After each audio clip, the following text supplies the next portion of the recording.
Hello, I'm Bloodied Porcelain, and I'll be playing Nienna, the Elven Mage. Hello, I'm Overthinker, and I will be playing Irileth, Bouncer turned back to Assassin. Hello, I am Legacy, and I will be playing Brynnhilder, the Witcher. Hi there, I'm Stabbykinz, and I'll be playing Siegryn, the Dwarven Merchant. Hello, I'm Grizz, and I'll be playing Fenix, the Silversmith. And I'm Solomon, and I will be your storyteller for this evening. When we last left our team of professionals, they had finally gotten together to get out of the city after ensuring that the last child that was likely to be taken was safe at the body Bargas, surrounded by guards and various people who would work to protect her. After ensuring that she did in fact have a gift, the group had come together to figure out what exactly they would be doing, how they would be going about traveling to Dol Blathanna, so that way they could find Isilgeir, the mastermind behind all of these kidnappings, and put a stop to what he's doing. There was a few different talks about how they would handle this issue, about how they would handle Isilgeir. Some private, some public. But the end goal is the same. Find him and make sure that the children get back to any parents that they still have. When they finally hit the road, everyone managed to acquire a cart and horses and managed to make their way out to a rest stop where Brynnhilder, after having had a conversation with another witcher and having a conversation with a succubus, had managed to find out that there was a third witcher in the city and had a very short but decisive duel with them. Only one witcher walked away, and Brynnhilder made sure it was her.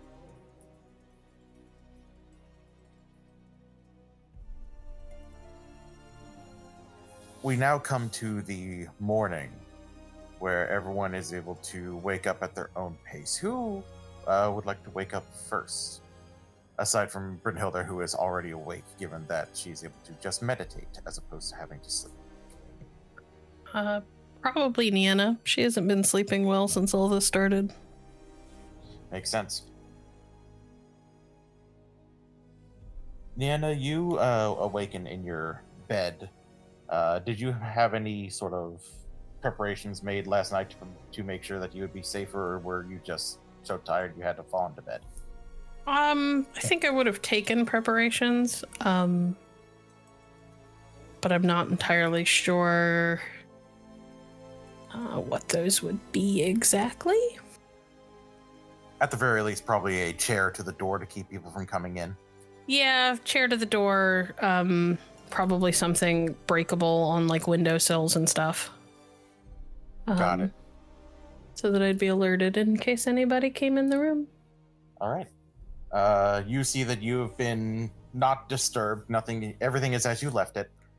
And when you head out into the inn, you see that breakfast is being made. It is it is not the stew from the night, but instead freshly cooked. Basically, a freshly cooked mash of potatoes and onions and bits of sausage. It looks like.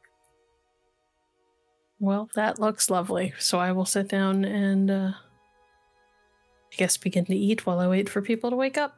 Yep. Who would be next? I feel like Irileth is used to a higher quality of bed, so he did not sleep well and got up early as well. That's very fair. The sheets are definitely not silk, and the mattress is definitely not padded with anything too soft. So a little grumpily, Irileth rolls out of bed, checks that the tall wrapped object, his bow, still in the corner, dresses, places several daggers concealed upon his person, and then proceeds down the stairs for breakfast. Where you find Nienna is already enjoying her breakfast. Morning. Morning. Not quite a palace, is it? No, but there are worse places. Having slept in armor on a battlefield. Yeah, I could do a lot worse. It's the worst place you've ever had to sleep. That's not a topic I am inclined to talk about. Oh, come on. I'll tell you mine. I mean, I kind of just did, but there's a lot of gruesome details. He grins. I don't need the gruesome details, but I appreciate the offer, I suppose.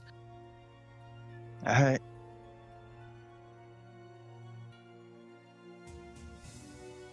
And I eat. Next up to wake up, would it be Fenix or Siegryn? I feel like Siegryn would probably be sleeping in last after finally being able to fall asleep after everything that's been going on. Fair enough. Plus, Fenix probably has to wake up to work the forges early in the day and such. You'd think that. You'd think. But our yeah, the camera just like sees him just fully sprawled out on his bed. Which is far too small for his large frame. Absolutely. But he's like face down, his arms are like hanging off the sides, like his feet are like 2 feet off the bed. But nah, he kind of like snorts awake, fully drooling, and kind of like lifts his head up real slow as he's gotten the first probably actual night's sleep in several years now. Like gets up, stretches. It was a big yawn. Like looks around, sees where the sun is. Fuck. Oh wait, no, I'm. Oh shit, that's where I am. It's like scratches his goatee. Dresses. Looks around for his apron, but then again remembers that he's not home. Ties his strap up into a ponytail. Grabs his hammer. Then this kind of like touches the back of his neck and just like kind of has like a O face, like, right. God, it's been ages. And he'll head downstairs. Fantastic. And you find Irileth and Nienna are busy digging into the breakfast. As you get closer, the barmaid from the previous night is putting out a much larger, looks almost more like a platter full of the potatoes and onions and sausage for you, Fenix. And she's giving you a bright smile. He'll give one right back. That is incredibly kind of you. I am absolutely famished. And he'll like probably overpay for it by a large amount to slap it right on the counter. You got it. Then just picks it up and like walks over and just puts it down on the table, like sits down. Good morning. And he takes a big rip out of a sausage. Good morning. Good morning. Irileth narrows his eyes at this sudden good mood. I'd say that face looks good on you, but it's the one you usually wear. Scowling all the time. Come on. Uh-huh. You want more? You're entirely too excited for what's coming. Oh, I don't know about excited. I just slept real good. I glance between him and the barmaid. Is that all? Irileth, this may surprise you, but not everyone needs that just to get a night's sleep. Nope. Mm-hmm. Good company, good food. Oh, this is delicious. And we're doing a good thing.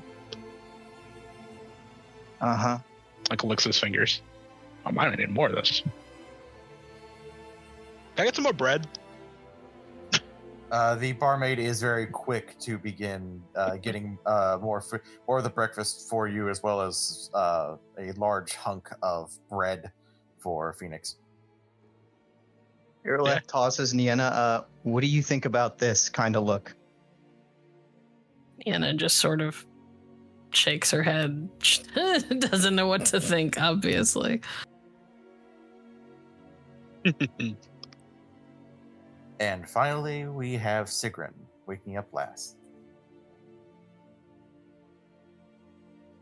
Yeah, her eyes blearily open to basically just a mound of wolf fluff that is like practically smothering her into the sheets as she like slowly hauls herself out little by little until she goes tumbling into the ground.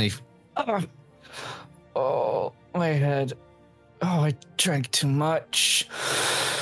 She'll slowly start putting on her usual outfits before slowly stumbling down the steps, holding on to Render for the most part, and probably the groggiest state out of the bunch of them, and almost wordlessly kind of slips onto his seat and begins just kind of shoveling food into her mouth to cure herself this horrific hangover.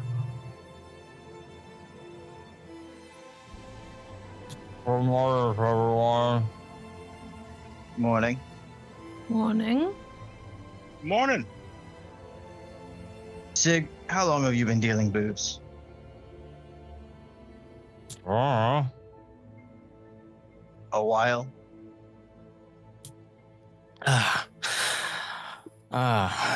Dealing, you said? Shrugs. Yeah. Well, I'd say I've been a merchant of the stuff for quite a while. I think almost as long, if not as long, as I've been in the city. So how is it you still get hungover?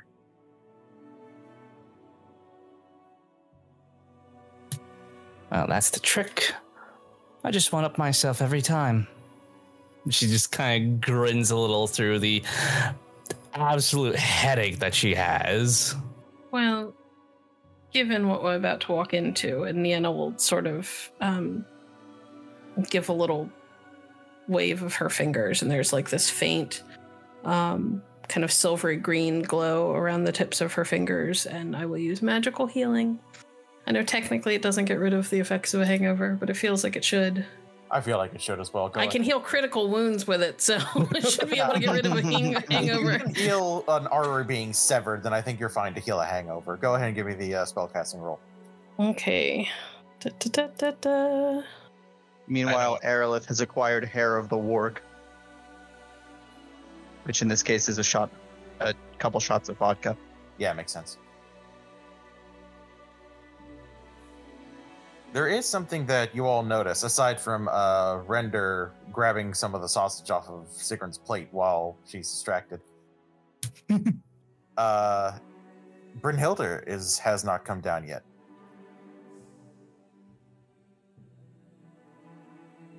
Was 24 on the healing, by the way.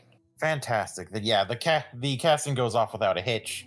Siegryn immediately feels the headache thrum away to the point where she feels almost good as new. There's still just like that slight tinge of like the body still registers that it had a lot of alcohol in it, but it's not as loud or rough, and the colors aren't as searingly bright. Oh, that is much better. Thank you. You're welcome. Has anyone seen Brynnhilder? I was about to ask where our tall glass of mead was. Well, given what we're up against, probably preparing. Is there anyone of us that I trust to take care of herself? It's her. Absolutely. Also, tall glass of mead. She's not wrong. I'm gonna go see if I can find her, because I didn't see her come down this morning, and I was up quite early. You could also she'd hear you from, off down the I'm not going road. to shout. They're likely people still asleep. On a day like this, can we have some more sausages for the dog? Oh, goodness. It's a wolf. Oh, he's a good boy. That's what he is. Ruffles him behind the ears. Brenda is very appreciative of the ruffles from Fenix. Nienna will just sort of shake her head. I'm gonna go up to check the room that Brynnhilder would normally... Well, no, wait. Hold on, because we only got 3 rooms, right? Yeah. Yeah, so if she wasn't in Siegryn's room, she wasn't in my room, and she wasn't in the room that the boys were in, then Then she's not in any of the rooms. then I'm gonna go outside. It's the only other Irileth place she could matches be. Phoenix's volume and shouts for Brynnhilder. Brynnhilder, you are outside at the same spot where you said a final farewell to the individual that you defeated in single combat. You can hear Irileth's voice shouting your name. What do you do?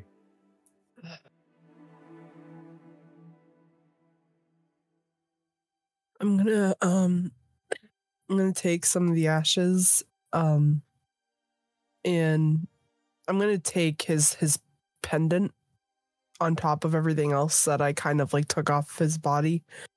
And on the loophole of my belt, I'm going to attach his pendant.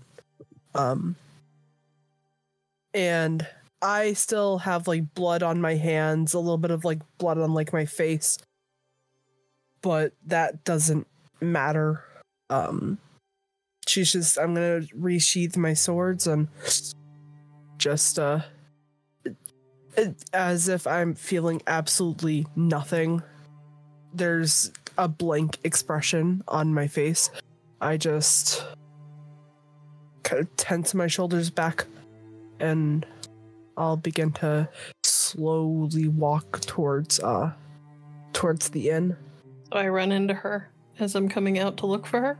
Yeah, you see Brynnhilder coming from behind the inn, actually, from the little clearing that the inn has, a sort of kind of a backyard for like kids to play at, near a large gnarled oak tree. Kind of see the blood and the dirt and kind of tilt my head and give her a concerned look. Are you all right? Yeah, I think I will be okay. You're a mess. Come here. Unless you want to answer all of the awkward questions that are going to come when they see you like this. It might be a good warning anyway. And she'll get closer to Nienna. Nienna will kind of move over and like reach up and put a hand on Brynnhilder's shoulder and sort of like tug her down so that she's close enough. Because Nienna's tiny. As she gets pulled out, she just says, "Yes, ma'am." And she'll kind of pull out like a what do you call it? Like a handkerchief. And start like cleaning her face off. I won't ask what happened, but if you need someone to talk to about it, I'm here. I think one of my kind. Cat school. He wanted somebody dead in that inn last night. I caught him as he was trying to enter. And, he had an oil. Yeah. What was he carrying? A couple of vials of some of our oils. And she'll lift up her shirt to expose the pendant that she took from him. Which oils? Well, the ones that were coated on his weapons reeked of hangman's, which means that he was going after a person. He also had some white honey, some cat, and some Petrie's filter, I believe.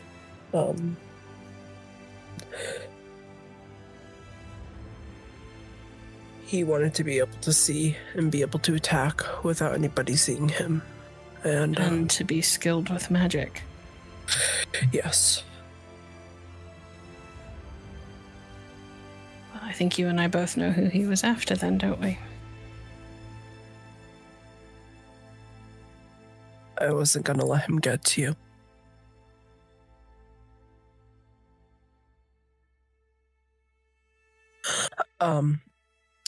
Thank you for wiping the dirt and blood off my face. I've been up for quite some time now, and It sounds like you may have been... Did he hit you in the face? And she sort of like smooths her thumb over like the ridge of your nose. It's fine. It was his final attempt to take me down. I had gotten all of his weapons out of his hands, and he thought that he could get catty with me. No pun intended. But maybe a little bit of a pun intended. You don't need healing. No. Good. The nose will straighten itself out eventually. Give it about a week. Well, I know you don't like these, but I'm going to do it anyway. And Nienna's gonna lean in and hug her. She tenses up just a little bit. And then, but like she can actually feel Brynnhilder begin to finally relax and just wrap her arms around Nienna. Thank you for protecting me.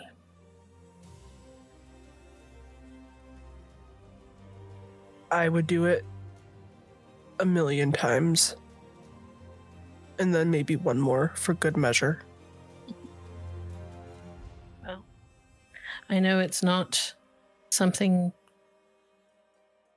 veteran like you take lightly, killing one of your own, so I'm going to say thank you every time you have to do it. Well, I've now got 2 cat pendants, and probably not a good reputation if somebody from their school saw me, so not that I care. Trust that if I am with you and they show up looking for you, then I will make sure that there is utter and complete hell to pay.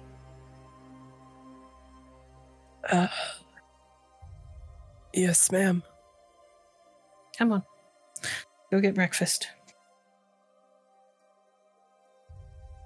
All right. She'll follow the mage. Nienna will lead the way back inside. And everyone can see Brynnhilder and Nienna from outside. Excellent. Yeah, it turns out if you're high up in the mountains, you can keep yourself from freezing to death by just hiding under corpses. That's very... What lovely talk for breakfast. No, You didn't want to hear the story. It's not that bad. Can we get another platter my size for this one? I'm almost beginning to wish I had a hangover again. We can fix that. Do you need mead? We can get you mead. No, Oh, no. please, that would be lovely. And I think Here's a shot. Can we please, for the love of whatever is out there, not get drunk before we're supposed to fight a bunch of drowners and possibly a troll? You don't fight drunk? How do you loosen up? Actually, I don't know if... Can witches get drunk? I've never really asked that question. That how do you loosen up causes Brynnhilder to just kind of purse her lips and lower her eyes. I never loosen up. Even when she gets drunk, and she absolutely gets drunk.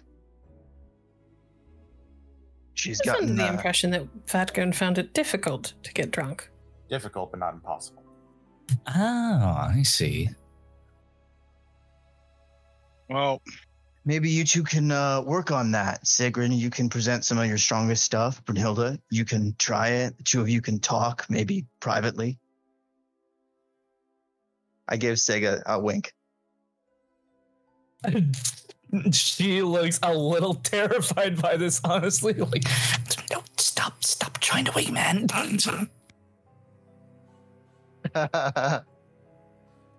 Well, I do have a wonderful collection, but perhaps that can be a celebratory after thing. With the drowners and the troll coming up, after all. Right. Killing.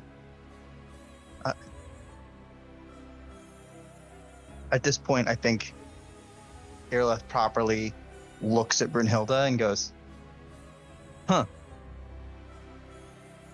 Yeah, business. What? Yeah, business. all right. Enough of jolliness and gaiety. Like, claps his hand, stands up. I'll get the horses ready. Randa, come on. You eat up. You need it. The stable boy should have them ready already. I paid him. You did. But I'm feeling good today. I'm gonna help him out. Is it a good day? And Brynnhilder just kind of shoots him that knowing look. He gives you a really big toothy grin and like throws his arms out wide as he's walking out the door. Absolutely is. Let's kill some shit. And he walks out the door. Maybe it's just me, but I like this side of him. Find it concerning. This means you had a good night last night. Then she looks at the barmaid. That's what I said, but he denied it. Perhaps he's just not as inclined to brag as you are. Why wouldn't you brag? Because some people have class. Honestly, whatever. Well, we could always ask the barmaid. I think if it had been her, she wouldn't be walking straight. So that would be incredibly rude. Let's go. Yeah, exactly. I'm just gonna pretend that this conversation's not happening, and I'm just gonna eat my breakfast. So, if I remember right, plan was find the lake, come at it from the far side, from the cave, draw the drowners out as far as we can, kill them quiet, then move to the cave. Yes. I will. I think I can distract the rock troll for you all to get past him. With conversation? Among other things. All right. Seems like with his newfound energy, Fenix, Brynnhilder, me, we should be able to handle the drowners. Sounds good to me.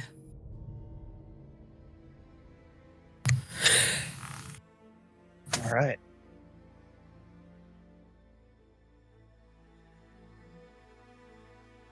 All right. Outside and to the horses, I suppose.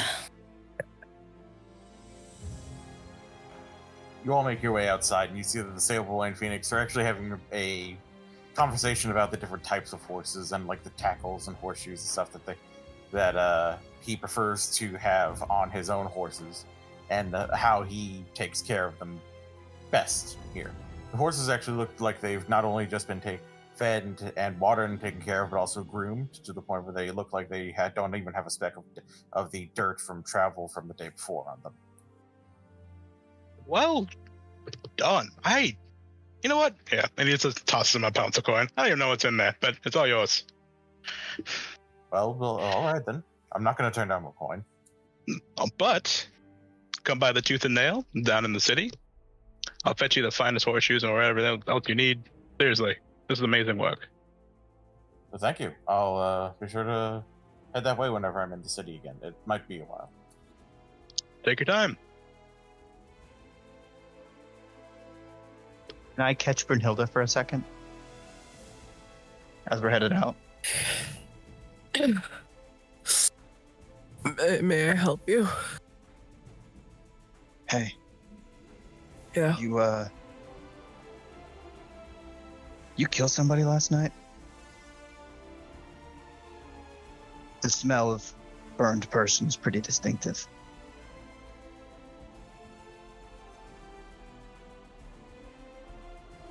One of my own came in, and I think that they were trying to get to Nienna. I was the only one who was awake. We fought. And, you never want to fight a Witcher. Especially one who's angry. He was new. You could tell, but I could smell the oil on his weapons, and, if he had caught Nienna, it wouldn't have been a good thing. Well, hey, leans in with a bit of a grin. And then there were 3. Yeah. Just it might be for the best that we keep her as protected as we can. Yeah, absolutely. I think he broke my nose. Well, at least we got Render. Yeah. Do you know and he puts his thumbs on either side of his own nose. You know the trick? Yeah, I do. I popped it back into place after I burnt him, but there's some like bruising. I think I'm gonna be like this for the next couple of days. All right. Well, let's go. Okay.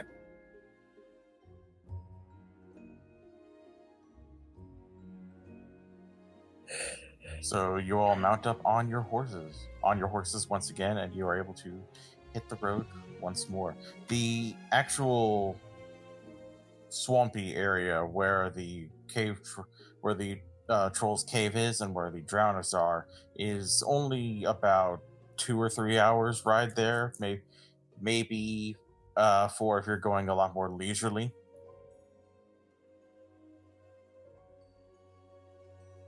But unless you all are have anything else to speak about, we're going to go ahead and head into the swamps.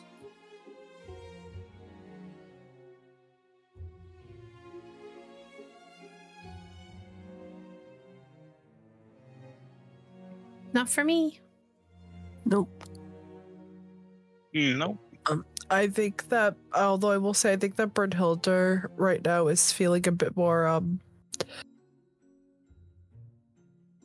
not paranoid, but she's feeling a lot more aware of her surroundings. Can I make an awareness roll to just make sure that that we're not being like followed? Absolutely.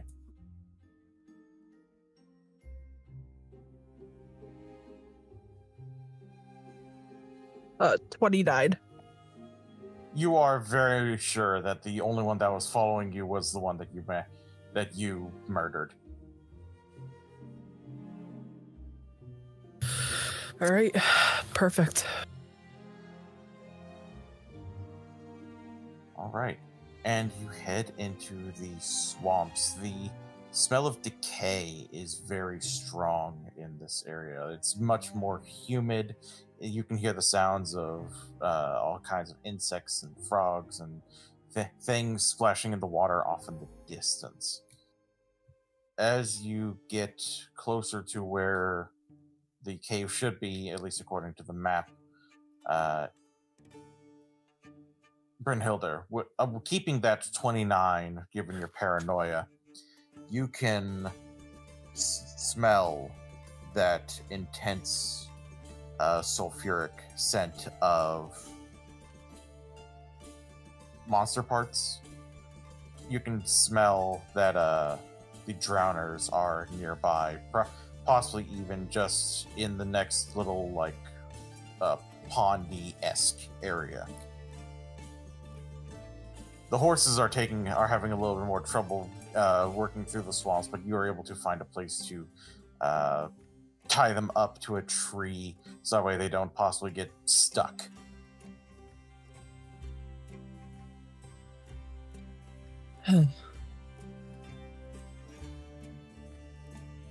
You guys, I think I smell something. Yeah. Oh. Thanks, here. What are you picking up on? Sulfur. She's looking in the direction the direct direction of where the smell is like coming from.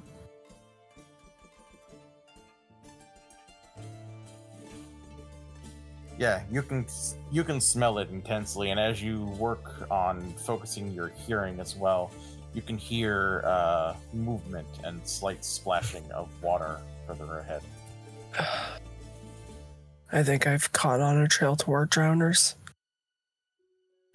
And she's gonna maneuver the horse and kind of look back to everybody. Follow me. And she'll begin to follow the sound of click-clacks and the smell of the sulfur. Okay. I would like everyone to please go ahead and give me stealth rolls. I think Irileth has left his horse at this point. Yeah. Same.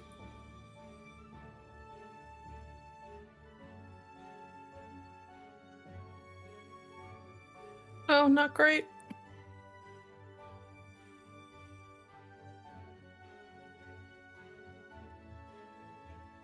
Any modifier?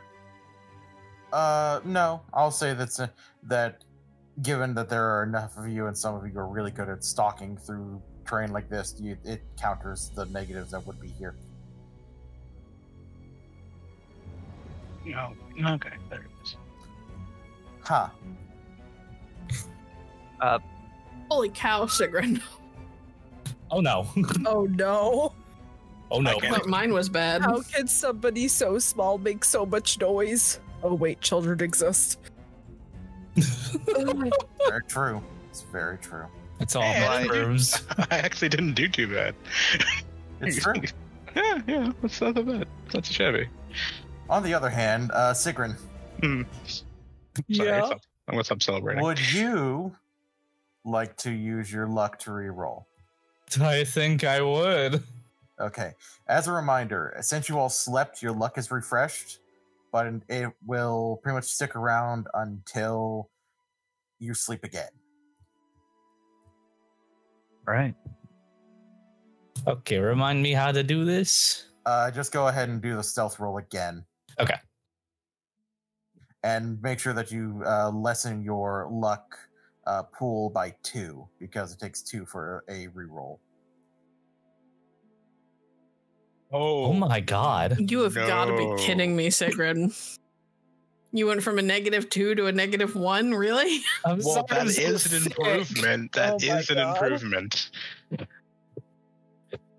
Sorry, GI. The sound of my the sound of my ass cheeks keeps alerting the drowners. Oh no. So how did Siegryn... what is the thing that is happening that's making Siegryn make so much noise? Given the fact that you are in a swampy area where the swamp water comes up to about the thighs of a normal person, is very much higher for Siegryn, and Siegryn was not expecting that. So while the rest of you are walking, Siegryn is basically like swimming and splashing about and trying to not go under the water. I turn around and I just lift Siegryn up and throw her over my shoulder. You cannot be trusted. Which itself makes a loud clang. There are sparkles in her eyes. Wrong time for sparkles. Wrong time for sparkles.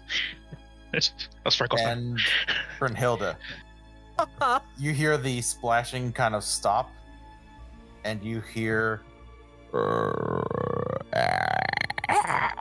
Oh, I didn't like that noise right in my ear. Okay, perfect. You can hear that the splashing is now much faster and much louder and coming in your direction. We all hear that.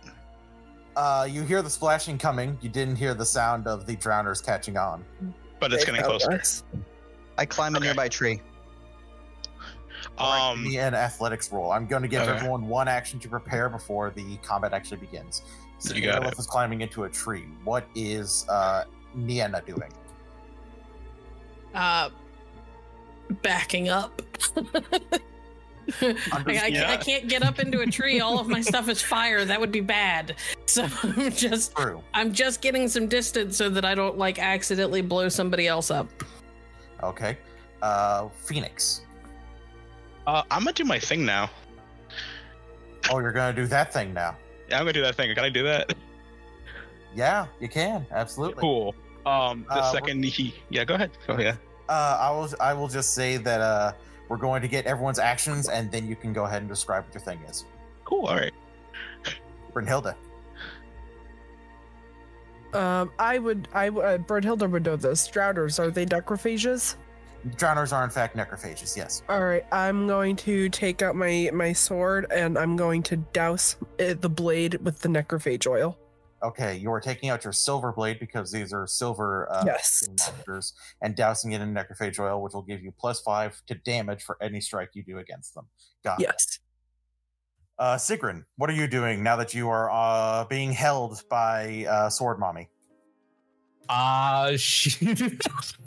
She'll go ahead and get out her silver knuckles, and she's gonna get ready to swing at anything that gets close to them. Understood. And now, Fenix, would you like to please describe what it is that you're doing? Okay, so hearing the splashing get closer, seeing Irileth open the tree and backing up, he's like, fuck.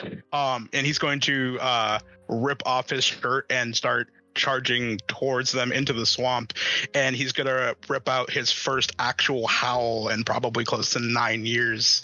As you see him probably grow like a foot taller, his muscles swell out, and you see his long dangly limbs actually fill up with muscle. You see hair going up and down his arms, and then you see his pants got like bulge out and split as his calves and thighs get bigger, and you see his dreads pop and start forming into a mane going down his back as he swells up, and his face forms into a weird grotesque muzzle that gets longer. You see his ears shift up into the top of his head and form points as he begins to transform into a humongous large black werewolf as he howls into the swamp. Well, that explains that. Alrighty then. Calm down, doggy boy. Now, I didn't know we had two wolves. Was I drinking again? All right, Yeah. Fenix, stay with the group. He's not going that far. I would like everyone to please go ahead and roll me initiative, which is done by 1d10 plus your reflex. Whoa! Okay.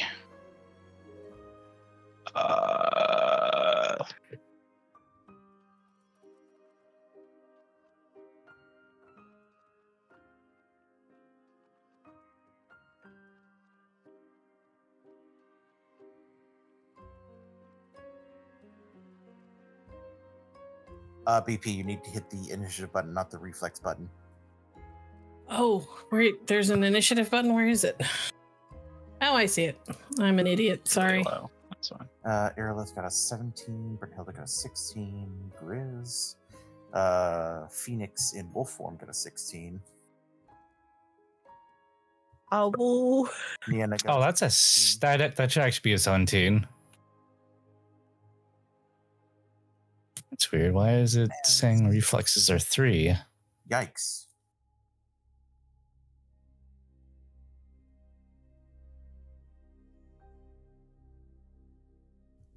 Your sheet is doing the thing that theirs was earlier. We'll fix that in a little bit later. Okay, no worries. All right, so we are going to go ahead and start with our 17s, that being Siegryn and Irileth. Go ahead. Siegryn first, then. All right. I'm not sure how close is like the closest of the drowners? You can see that they are maybe about 6 meters away. They've been closing in fast, and they are much more adapted to moving in water than you all are. Okay, can I like ready an action to punch any that get within punching distance? I will say yes. Normally, when you would be doing a regular strike, you would be doing a fast strikes, which lets you do 2 attacks. But since you're just readying, I will say that you'd only do 1 strike. Okay, that's perfectly fine because I don't think I can do much while I'm being held. Fair enough. So as soon as one gets within arm's reach, which probably means that it'll be within clawing distance at Brynnhilder, you will go ahead and swing out with your silver knuckles as well. Excellent. Sounds good. Is there anything you would like Render to do? Because I will say that Render will move on your initiative, and you can go ahead and order him for free, given that you're so connected to him. Yeah, I'll whistle and essentially have him coordinate attacks to try and hinder or slow down any drowners, pin them down so that Brynnhilder can get an easier kill.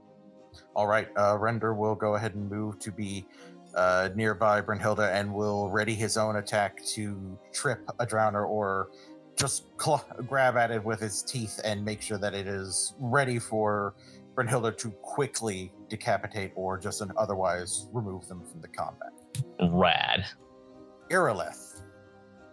Irileth, from his elevated position, is going to observe the oncoming force and string his bow and shout out to his allies.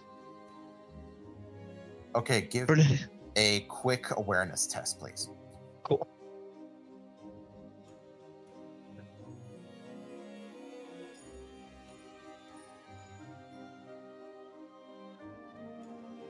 Any bonus because I'm high up? I will say you'll go ahead and get a +3. Sweet. That's That's only a 24. That is a 24. Yeah. So with a 24, you're able to see that the drowners are very quickly moving through the water. They are gangly blue, almost looking amphibious creatures. You could see why people would say that they look like just the bloated, drowned dead. They look close to human, but there's just enough off about them that definitely shows them to be monsters. You can see that they are basically like clawing and scampering and sprinting their way towards you all. There seems to be a grand total of 17 of them. Okay. Brynnhilder, left front. Fenix, right front.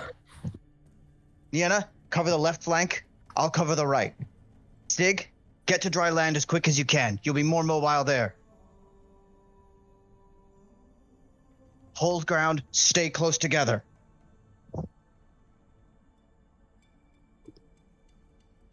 And strings his bow. All right. Give me a tactics roll, if you would, please. All right.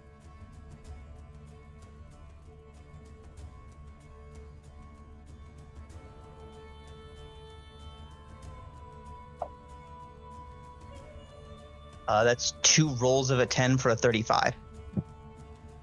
Very, very well done. Given just how quickly and efficiently he has figured out how this fight is probably going to go and how to maneuver everyone, I will say that everyone will get a +2 for their actions for the next 2 rounds. Hell yeah. Tasty. All right, we are now moving down to our 16s, which is all the rest of the party. The drowners got garbage. Oh, neat.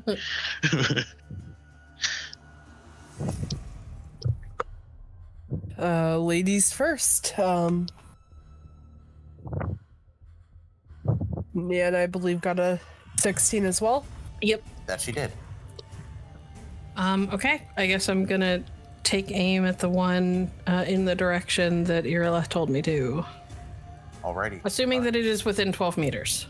It is within 12 meters, yes. It is looking like it's right at 12 meters and coming in fast. Okay.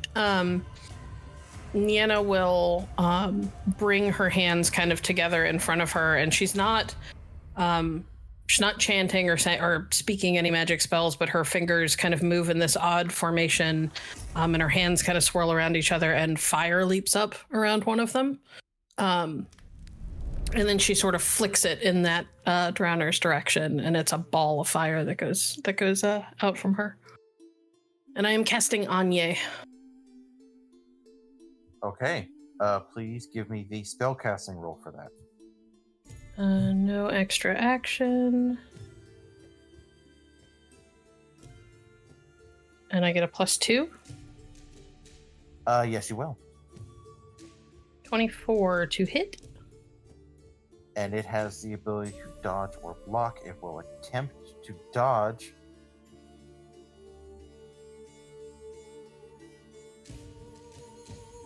And wouldn't you know it, the dice say nay.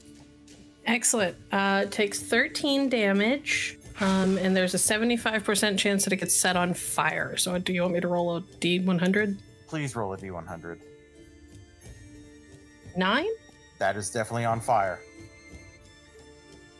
It does not look like it's happy. It looks like it's in fact incredibly perturbed. For the brief moment while it continues to exist until it falls and dies. The weakness to fire being quite evident as its flesh quickly sears away and the sulfur and methane within its own body just adding to how quickly it ignites and almost bursts into bloody chunks in the swamp. And now there are 16 drowners.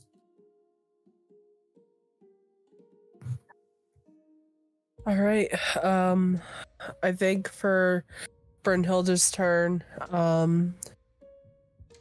she's going to prep her sword, and she is going to begin to run towards the closest drowner, following Irileth's tactics. Okay. As you are moving, Nienna is also moving with you because she's still hanging on to you. Not Nienna. Not Nienna, that's Siegryn. Siegryn, my bad. Apologies. That would You don't want the mage holding on to the Witcher. Yeah. That would be bad. I mean, carrying a flamethrower is not a bad idea. No, sorry, I've got a short stack with me this time. Fair enough. So, I will say that you're able to run. Your movement will be one. Your movement stat will be 1 less because you're also carrying a dwarf. That's fine. I just need to get up in melee with one of them. Okay, and what is your movement once again? That's a great question. Gonna find out on my sheet. Should be your move stat. Move stat, that's it. 8. Okay. Yeah, with a speed, even with a speed of 7, you're very easily able to get up there because you're able to freely move double your speed in one turn. So you're able to get up to the thick of it and you are very easily able to swing at them. And Siegryn is able to swing at another. Right. Just let me know if you're doing a fast strike where you're doing 2 attacks, or if you're doing a strong strike where you're doing that. I'm gonna be doing a fast strike. Okay.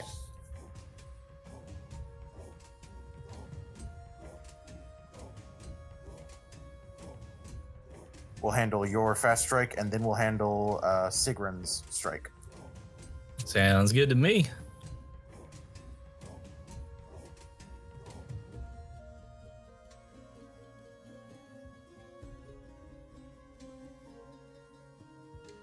A 25 and then a 23. Let's see how well they dodge.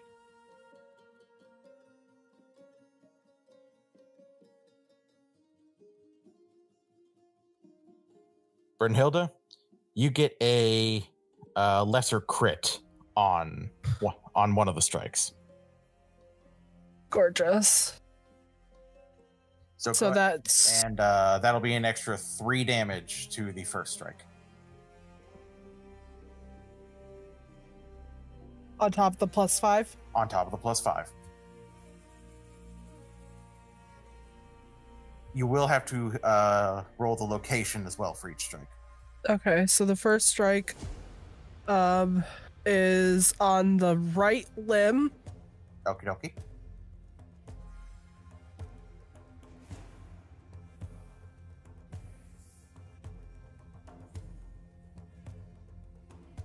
For 23 damage.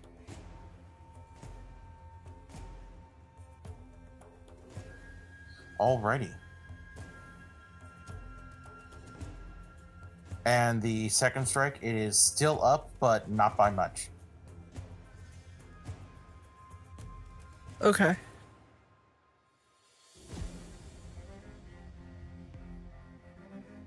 As this is a Ass. as this is a it is a monster, but it's a more humanoid shaped monster. We'll just go with the say that you got it in the leg as it is Okay. shaped. Okay. And then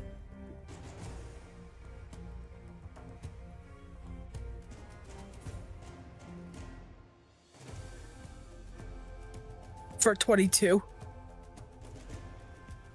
And with that, you cut off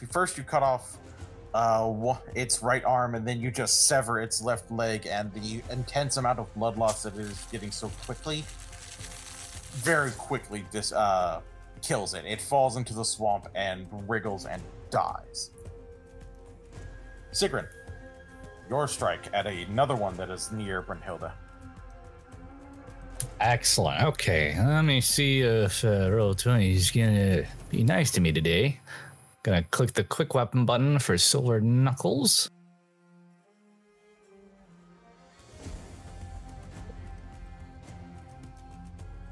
Oh wait, did I actually roll the weapon into? That rolled the damage. It did not roll your. It should have a little Oh, button shoot. at the bottom that you can click. Okay, hold on. Let me actually get to my inventory. Here we go.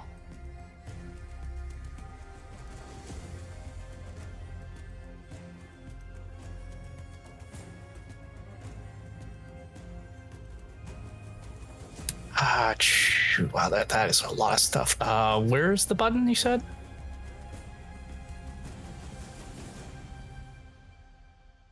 Sorry.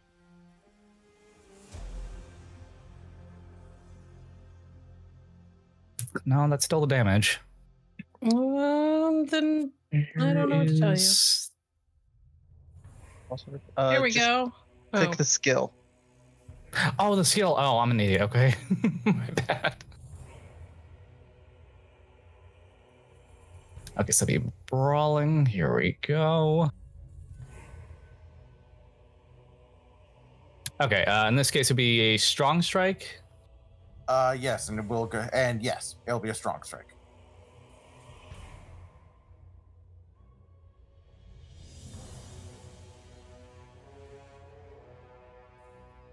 Ooh, let's see if it dodges.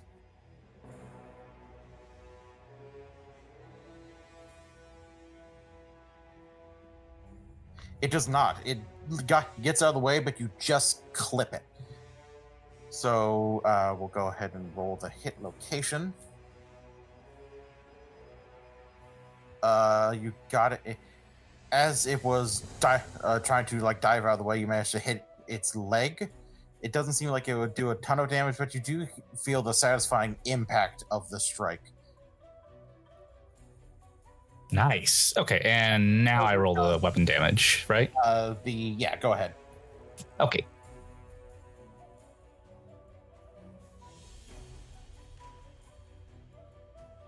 So, because it hit a limb, it would have dealt only half damage, but because you use a strong strike, it deals full.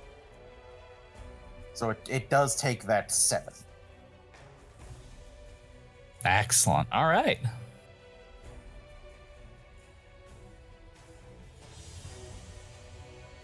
And with that, it is now on to Fenix.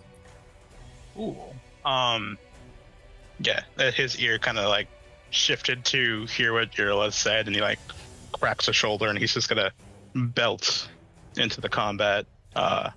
His speed is currently 9, so I'm pretty sure he gets right up in there.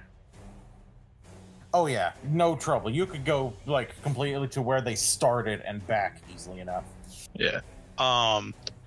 He's gonna go into one of them with 2 fast strikes of his claws. All right. So, is that melee? Yeah, or brawling? That would be brawling because it's using a natural weapon. Okay. So, and brawling is off of reflexes, yes? Yes. Okay. So that's 11.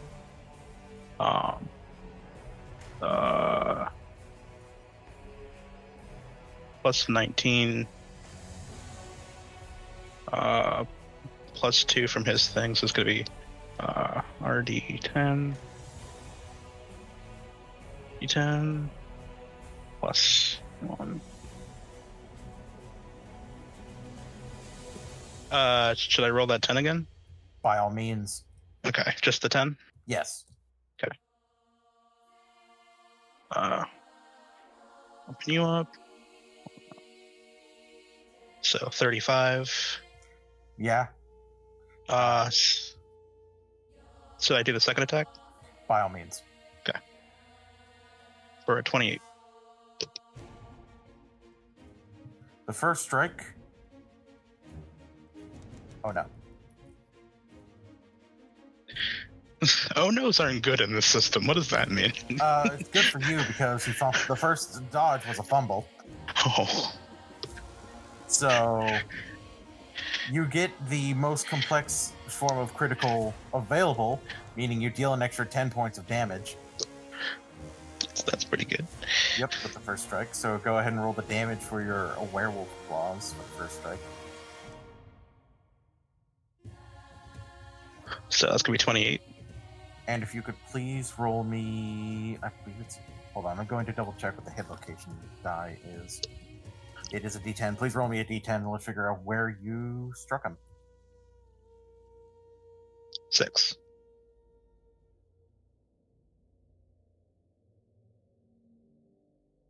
A 6 is the limb. Okay, so the first strike just tears into the flesh of this creature, and you rip its arm off. And the second strike, go ahead and roll the damage. The second strike is also a crit, but this one is only dealing an extra 7 points of damage. It's not the more complex form of crit. You got it. So it's gonna be 25. And roll the location one more time, please. You got it. Limb again. So after tearing off that limb, you just start digging into what's left of it, just like just basically almost tearing this drowner in half with the remainder of your strike, to the point where it is just basically a pile of viscera on the floor or in the swamp. And if you would like, you can spend a point of stamina to do an additional fast strike, but these strikes will be at -3. Understood. After ripping this one in half, he'll look to the cut to see the other one that's within his arm's reach and strike 2 more times. Go ahead.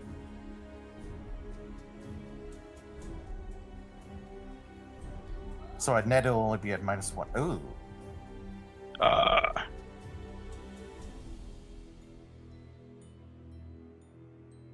Fumbles just miss automatically, right? You have to roll to see how bad you fumble, and then I will roll to see if they dodge. Fumbles can still hit. It'll just be at there's also a chance of you rolling an oops and hurting yourself. All right. So 1d10. Please. 6. Okay. And now I will roll to see if it still dodges.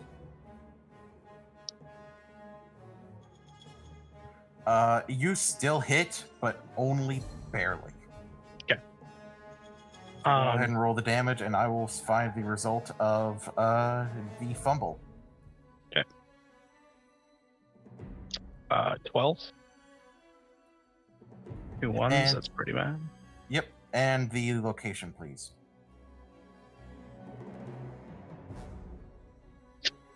Just going for the arms, apparently. You're really interested in chewing on some arms. Yeah, it's Okay. Grizz, those aren't chew toys. not yet. No, not ever. They're gross. There are better options. There are. Do we have a fumble or? I am double checking fumble table. Here we are. So you rolled a 6.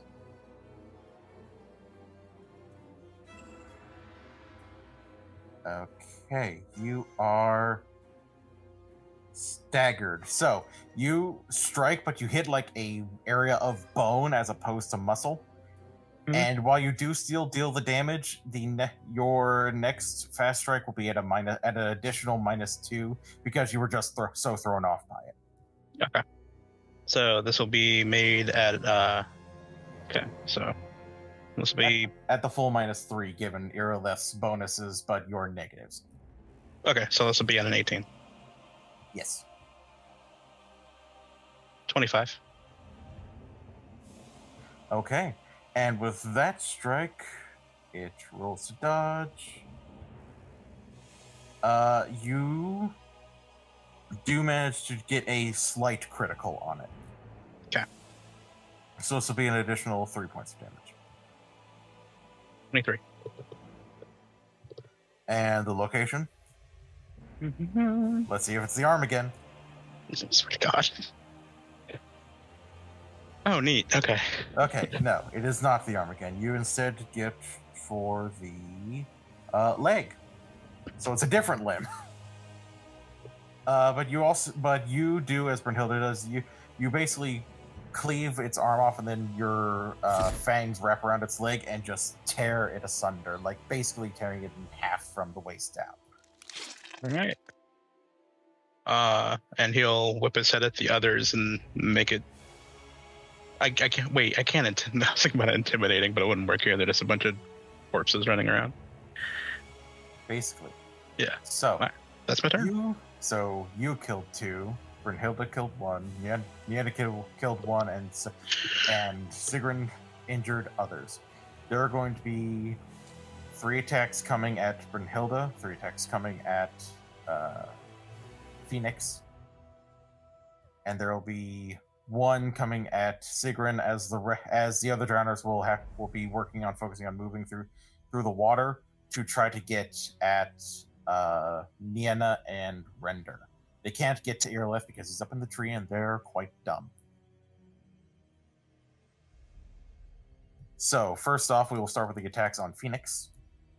Mhm. You will be rolling a dodge against each of these unless you just want to try to tank it. Oh, I don't actually. Well. Yeah, I'll try to dodge it. Okay.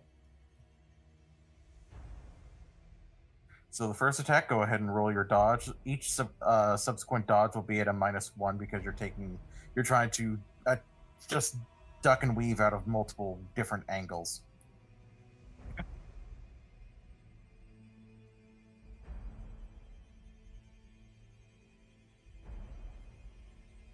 So roll 3d10. 3d10, and you'll be adding your reflex to each of them, I believe. Reflex dot. Yeah. Okay. Yeah, that's the Yes. Thank you. That's, Yep.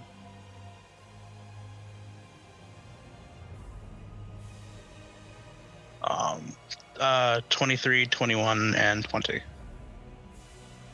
Easy. You basically weave and push their meager little claws out of the way. This is child's play for your first time in a long time back into being in your true form. And now there are going to be 3 attacks coming at Brynnhilder. You will have to block, parry, or dodge out of the way as well. All right. I am going to. I think I'm gonna attempt a parry. Are you going to try to parry each of them, or you're just going to try to parry one? I'm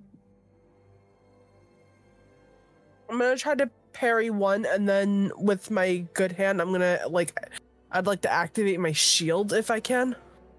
I will say that you can use Quen you can use spellcasting to cast Quen, and that will basically make it so that you will just be taking the damage from those other 2 strikes. But since Quen, what it does is it gives you temporary HP, they'll have to try to burn through Quen's temp HP before it gets to your regular HP. Yep. All right. Okay, so first off the parry, and then the spellcasting roll. All right.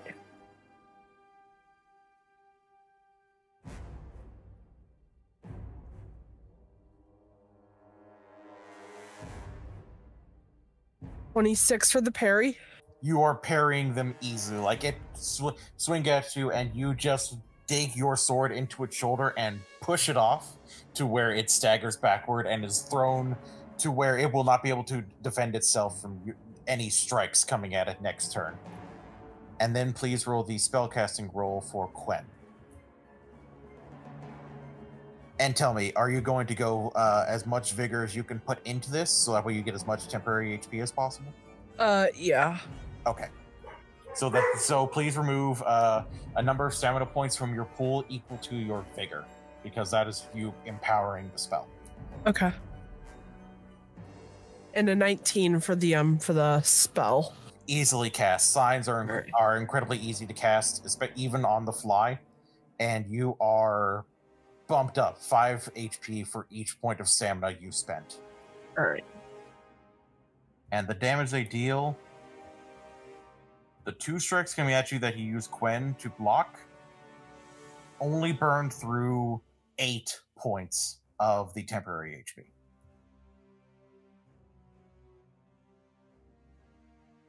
All right. So I have 20 temporary HP.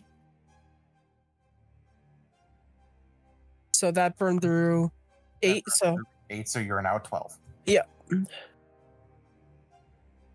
And now for the strike on Siegryn. Siegryn, how are you going to defend yourself? That's a good question. Quick reminder, am I still being held?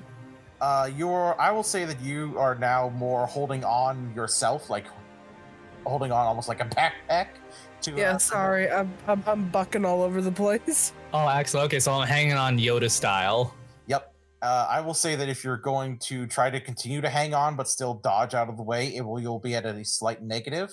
However, if you just try to drop down or maybe even leap onto the one attacking you, that you can go ahead and do that. You know what? Yeah, let's do it Yoda style. Just somersault and go in swinging. All right, go ahead and give me let's call it an athletics check to leap onto this thing. Okay, let me see where that is.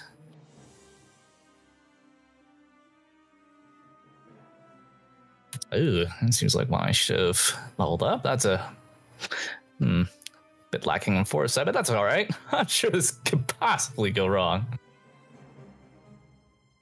Okay, which of these categories do you want me to roll? Do you want me to just do a basic roll for this? Basic roll, yeah. You got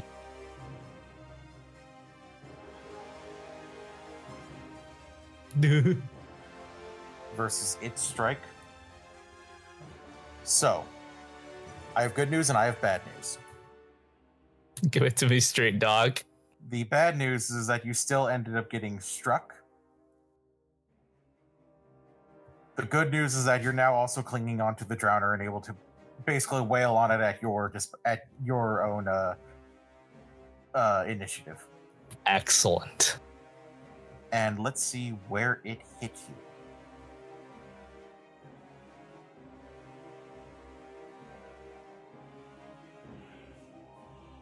All right. So, you are very lucky. It did it? Clawed at your torso, which is covered by your very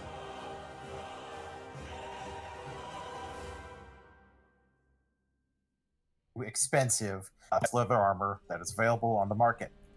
You take no damage, but your armor point does decrease by 1 from it tearing into it. Oh, hell yeah, you love to see it. Well, minus losing the point of armor, but still, that was super lucky. It will have to be repaired. If only there's someone who knows how to repair things. No, not in this party. Not in this party. We don't have one of those. And we He's are... gone. And we are going to go ahead and go back up to the top. There are 2 drowners going for Nienna, and a decent number of them going for Render. There are 7 that are still tied up with Fenix, Brynnhilder, and now Siegryn, who is basically grabbing onto one's body and riding it around as it's flailing about, not understanding why there's a dwarf on it now. Amazing. We're going to go ahead and start back up at the top with Siegryn. Excellent. Yeah, I'm gonna start going in and start swinging. All right. We ball. Because you are latched onto it and it is very confused as to why there's a dwarf on it now, you can roll. It will not be able to roll defense. Oh, those are the best words I've heard today. Okay, let's go for a strong strike then. If you'd like, you can also choose to try to hit the head, which normally would be at a -6 penalty, but since you're latched onto it, it will only be at a -3. -3? That sounds good to me. So with that negative, along with the strong strikes negative, but with Irileth's bonus, you'll be rolling this at a grand total of -4.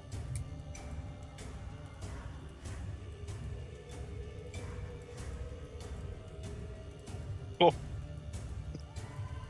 Ooh. Oh. So because it isn't able to defend itself, the difficulty number that you had to roll was 5. Yes. So go ahead and roll the damage. You don't have to roll the location because you're already going for the head.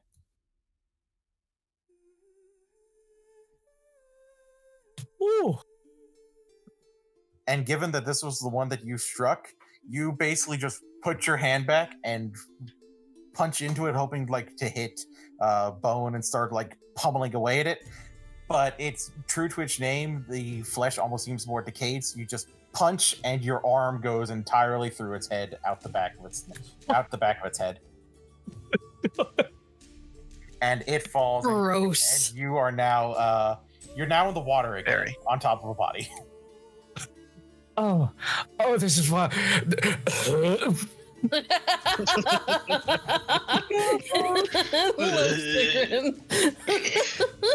She almost puts the same hand up to her mouth and she's Don't barf. Okay, that is Siegryn's strike. If you'd like to spend more stamina so where you can get an additional attack, you can, or you can just be there retching while Render goes ahead and does his strike. You what? No, we ball. I'll spend the stamina. That's the attitude. Let's go. So with that, you're able to try to rush over and attack another one, possibly one attacking Fenix or attacking Brynnhilder, but your attacks will be at a -3, which with Irileth's bonus is only at a -1. Gotcha. What was the closest one to me? Sorry. That would be one of the 3 that is attacking Brynnhilder. You could go after the one that she set up by parrying it, so it also cannot defend itself. Oh, excellent. We're going in for that one. Oh, And I will also aim for the head on that one. okay. So you're basically just climbing up onto it to donkey punch it. Got it. Absolutely. Okay. Will that one also be at a -4? That will be at that one, because you weren't already on top of it, will be at the full -6, so the total roll will be at a grand total of -7. Oh, You know what? Let's just go for a random location on this one, actually. Okay, fair enough.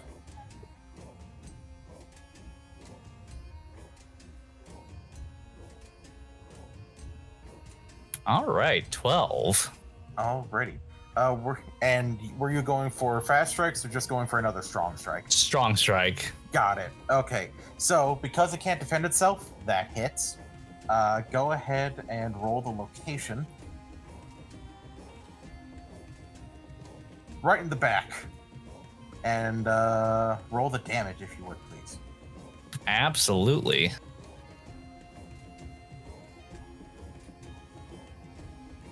Another 10.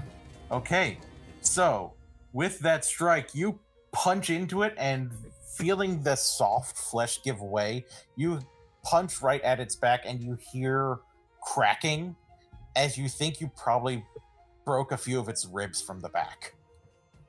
Amazing. All right. All right, now we are to Render, because Render still gets to do attacks. Render is going to be working on defending himself unless you order him otherwise. Oh, no, he can defend himself. 100%. So I'll go ahead and make his rolls for his bites at the ones coming at him.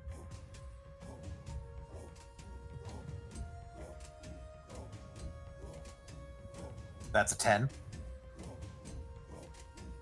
That's another 10. And an 8. Okay, then. So, you see Render just leap up onto the one that is lunging at him, grab its throat, and just immediately tear, and the head just falls off.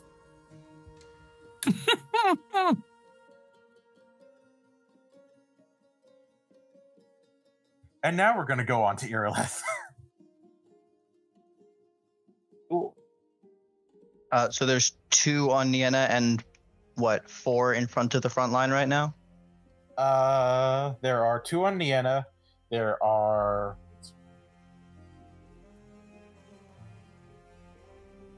6 on the front line right now. And then the rest look to be going after Render. Okay. I'd like to make 2 bow attacks. I'm going to aim for the chest on the 2 that are attacking Nienna. Okay. Also, side note, because I don't think we actually cover this, he did give you silver-tipped arrows. Cool. Yeah. Which is important, because otherwise normal arrows would be dealing half damage because they aren't silver. Interestingly enough, I think my bow's improved armor piercing bypasses that. It bypasses the armor. I think it just bypasses the armor piercing from the armor from actual worn armor, but I will double check improved armor piercing. Okay. For now, Make the rolls while I do that.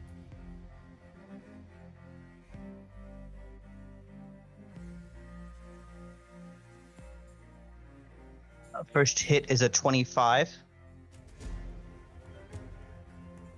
Okay, that is a wow, that's a complex crit. That's another 10 points of damage. Sweet. And I targeted the body. Yep, so it'll be dealing full damage. And damage for this weapon is... Wow. Atrocious roll for 14. Yes, but even with that atrocious roll, you still managed to kill it. Cool. Given the complex critical's extra damage. Very cool. And then the other one.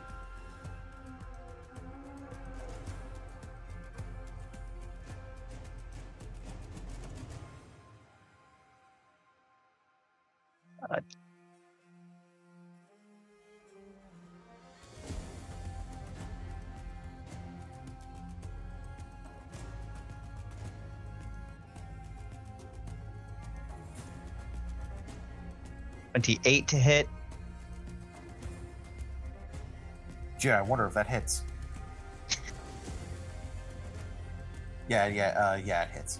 In fact, this one isn't just a complex critical. This one is straight up a deadly one. So go ahead and roll the damage, and it's dead. All right. First one takes an arrow through the chest, right where the heart should be, and something pops and stinks and makes a little whining noise like a balloon getting deflated as the thing collapses. Uh-huh. I think the other one gets hit like right below the throat, and it just, there's a snapping noise and it falls, spine severed. Perfectly done. And then I yell, flanks clear. All right, we are on to Nienna, Brynnhilder, and Fenix. Well, the things that were coming after me are gone, so I guess I will turn and take aim at one of the things on the front line. You can turn to take aim at the things on the front line, or you could turn to help Render. Oh, how many does Render have on him? Render has, let's see, there's 6 on the front line. I believe that there are only 2 left that on Render. Then I will take aim at one of the ones on Render. Same spell. Fair enough.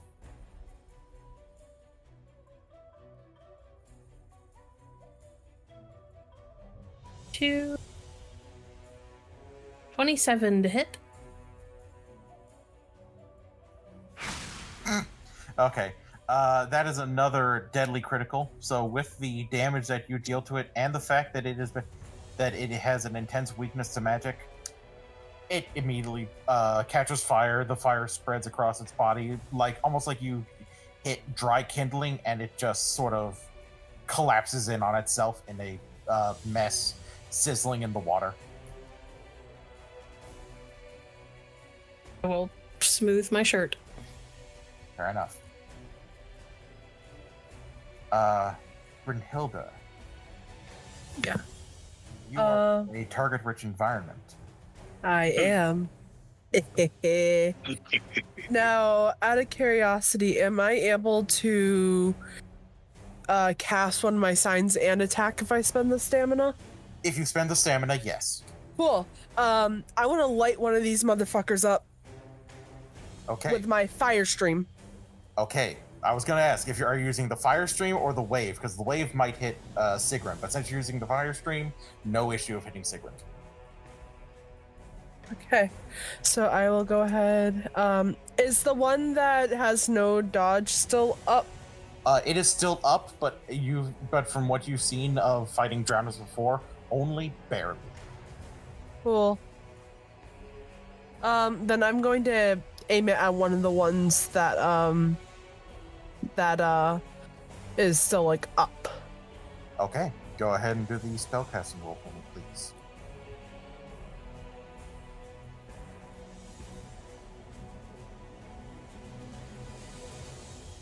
$23. And I will have to roll to see if it manages to dodge that. It's not looking good for it. And I spent 4 points of stamina for this. Okay. Just double checking the amount of damage that spending that much stamina does for that advanced sign. Yeah, it's the 1d6 per point of stamina. Okay.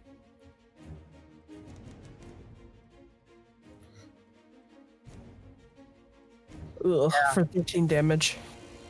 With that, and the fact that you dealt a critical to it, and its own fire weakness, it basically just begins like getting burnt away in chunks as you fire away. It kind of like if you've ever seen Terminator 2 when the nuclear blast hits and everyone just flakes away, kind of like that. Okay. And then I am going to how bad's it looking? The one you fire streamed, it's dead. Yeah. Oh, cool. Then I'm gonna go up to its friend, and I'm gonna spend that 2 points to do a couple fast strikes at its traveling companion. Okay, you are going to go ahead and do those at a -1 because they would be at -3 for doing the second, using the bonus attacks. Yep. But because of Irileth's bonuses, you're only at a -1.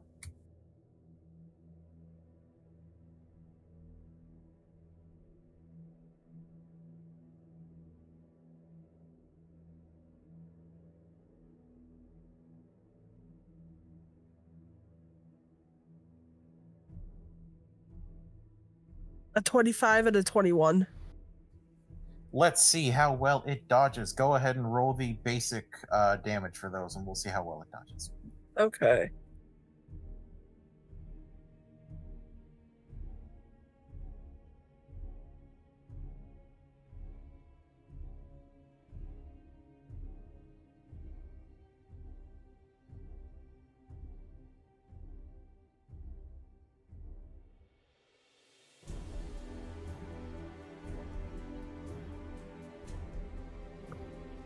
So 19 on the first, 22 on the second.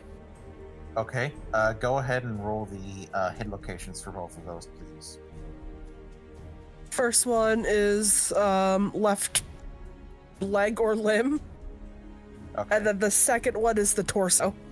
Okay. With the limb gets lopped off immediately, and as you just cut your way through its torso, it just hops for a moment, and then the top half of the torso just slides off, and it falls into pieces. Cool. And now we are at Fenix. Okay. Yes. Glances over at Brynnhilder and is like, come on, keep up. And he's gonna jump and leap on another one. Go ahead. I mean, but who's keeping count? Sure. It's gonna be 2 fast strikes. One more time. Once more with feeling. Where is it? You have feelings? Technically not What's right now. that like? Technically not right now, I'm gonna be honest. Enter 29 and a 30.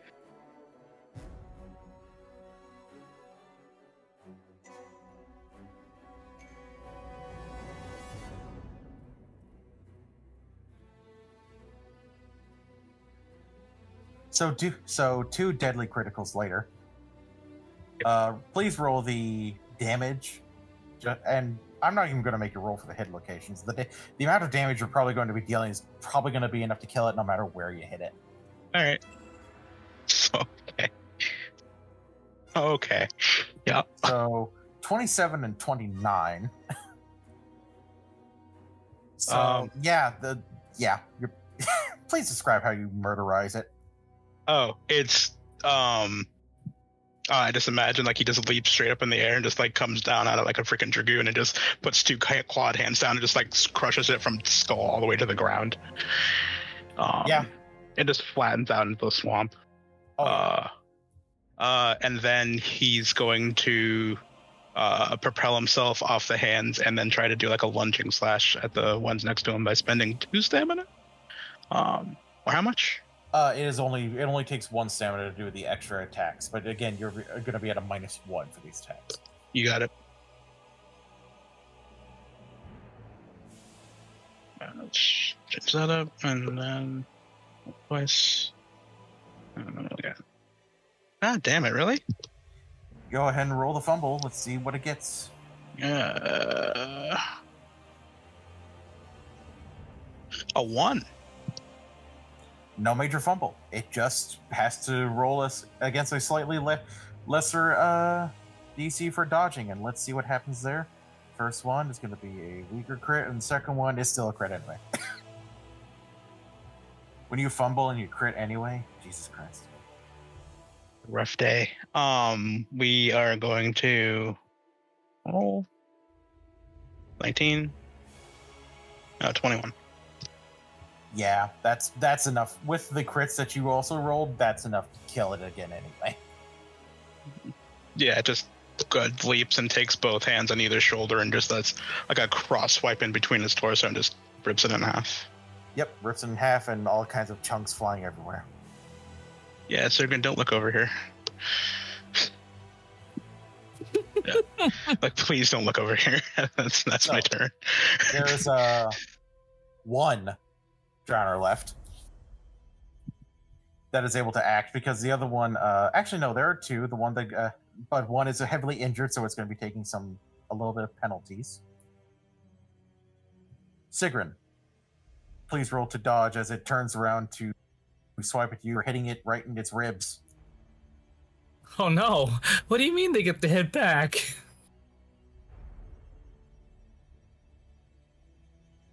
They get to swing back. Oh no. All right, and the one that was swinging at Render dodges out of the way. That's the good news. The bad news is, unfortunately, Siegryn did not dodge out of the way. The good news of that one, however, is that Siegryn managed to avoid getting crit. Yay!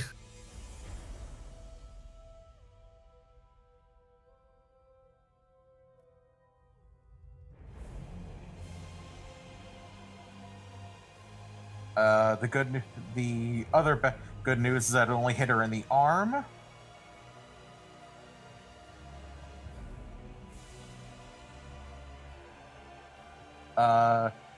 Siegryn, you take 5 points of damage. Ooh, does my armor soak up any of that? Since it covers the arms as well. Then yes, it does. In fact, it soaks up so much that it does nothing but except for lose a point of armor again. Yay! Which arm was that? That would have been your left arm. I am so glad I got this jacket.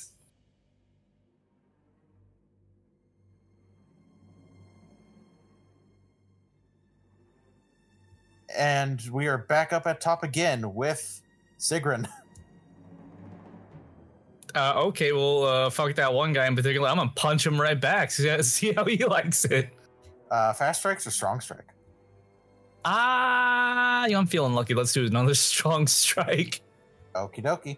You're going to be at a total of only -1, given the fact you get the +2 from Irileth still. This is the final round for it.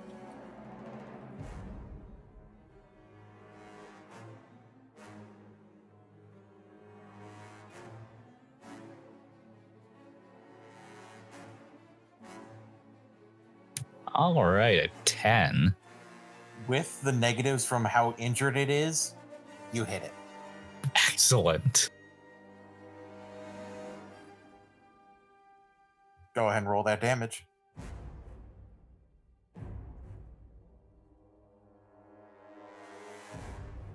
So since you did a strong strike, it deals double damage. So you're dealing 12.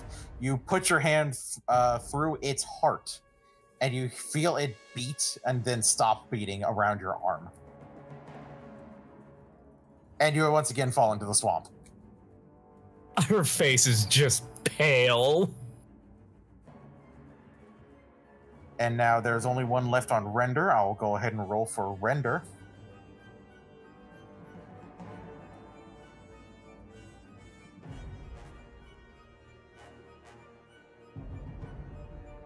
We're being raided. We're being raided? Being raided. Welcome. Oh, no. Hello.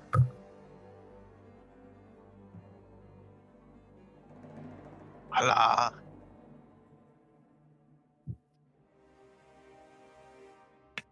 Come on, Render. Okay, so Render leaps up onto this one and is just tearing away into it with his teeth, just clawing at its torso, ripping out large chunks of its shoulder. And you can see that the Drowner is looking very, very injured, but is still up. Irileth. I shoot it in the head. The roll.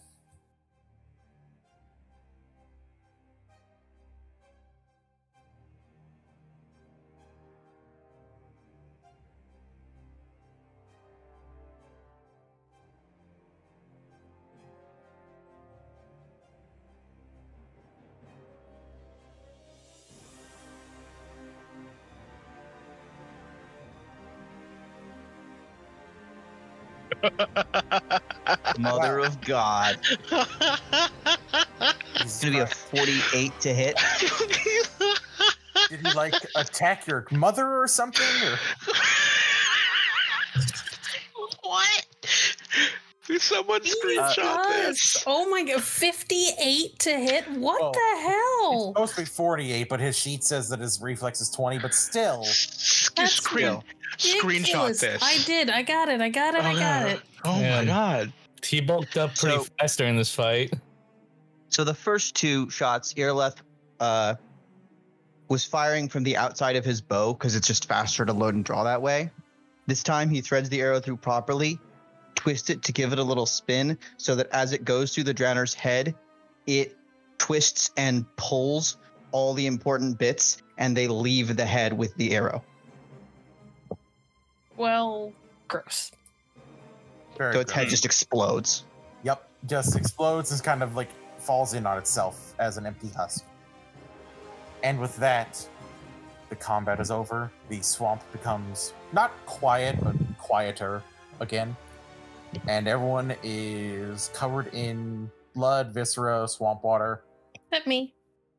Except for Nienna. And me. Nienna's fine. And Irileth. I'm in a tree. The elves are too pretty to be gross. Everyone else, however, drenched. In the wake of the battle with the drowners, we find our professionals once again in the swamp with everyone except for our elven compatriots covered in gore,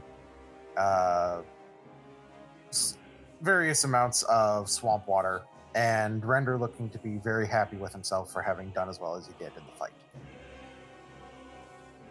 Siegryn, please roll me body. Roll you body. Can do. Yeah, make it a body save. Oh, body save. Okay, hold Yeah, on. there you go. Okay, so you rolled just what you need to be able to not completely lose your breakfast. Excellent. All right.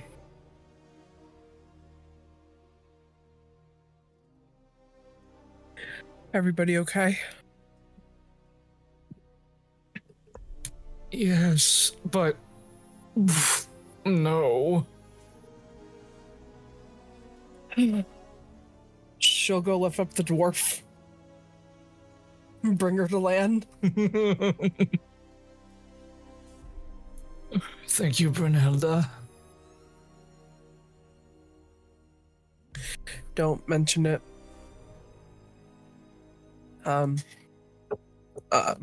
Here. She'll grab like a dirty rag out of her bag and just wipe off the swamp sludge off of like her hands and everything. That should help a little bit, I think. Thank you. I should have figured that this line of work would be so messy. Filthy, yes. Nienna's gonna gather the arrows from the drowners that Irileth put down near her and carry them over to him.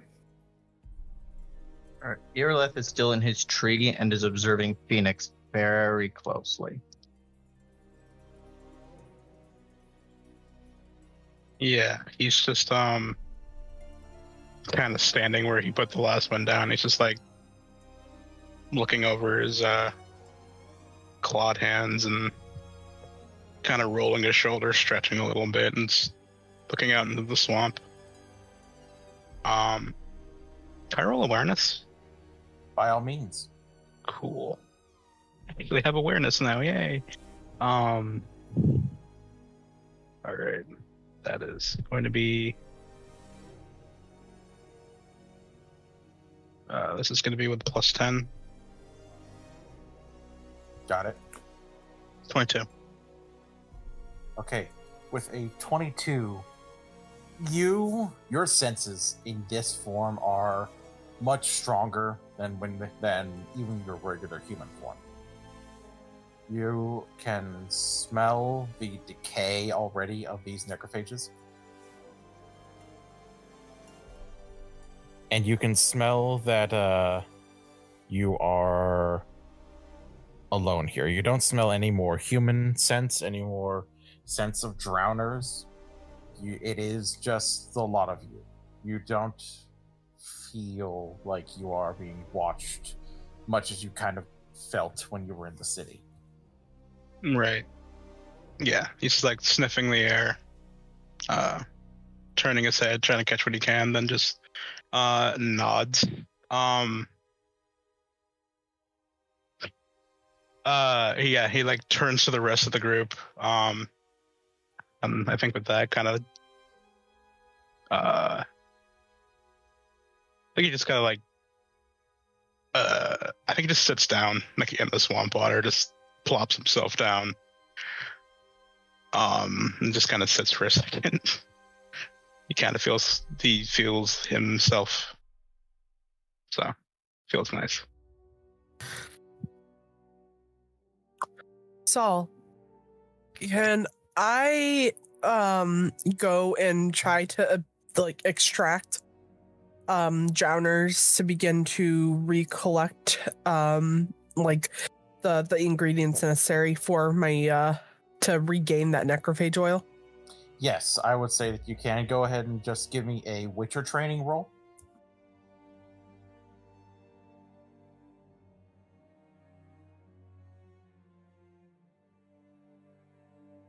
Uh, 19. Oh yeah, with a 19, you're able to very easily gain like the specific parts of the drowners that are used a lot in Witcher oils and Witcher potions is the brain. So while some of them have had their heads caved in or their brains like basically turn into a slurry, you're able to you're able to very effectively get what you can from those that were torn to shreds and taken care of in ways that left the brain intact. You're also able to take the tongues, which are very useful, and you're able to even withdraw the very rare, or the more rarer for drowners ingredient, the essence of water. Wonderful. So yeah, you're able to get plenty of stuff to where you could probably remake the oil and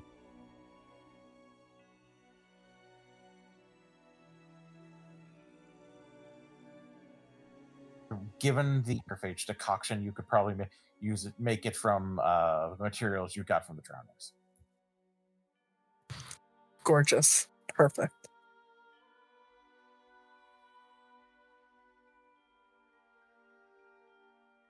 And everyone else just sees Brynnhilder immediately go up to the corpses and just start working at them, butchering them, pulling out the brains. And Siegryn, I would like another body roll, please. Oh boy, I love those. Brynnhilder is just whistling a small tune while doing it. Mind you, not a good tune, a small tune. Whistle while you work. You're able to turn away in time to where you're definitely losing your breakfast this time. Because fighting them is one thing, just seeing Brynnhilder just so casually start tearing apart their insides and stuff is a bit different. Nienna will make her way over and just sort of very carefully tug Sigryn's hair like out of her face so that she's not throwing up on herself. Oh, thank you. Don't worry, most of us go through that the first time we witness it. This whole adventure thing isn't as fun as they say it is in the book. I didn't catch any of that. She basically said this whole adventure thing isn't as fun as they say it is in the book. Nothing ever is as fun as the books say.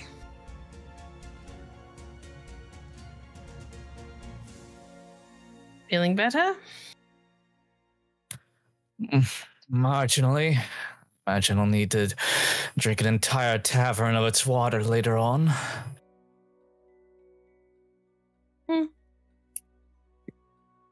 I'll make my way over to where Irileth is in the tree.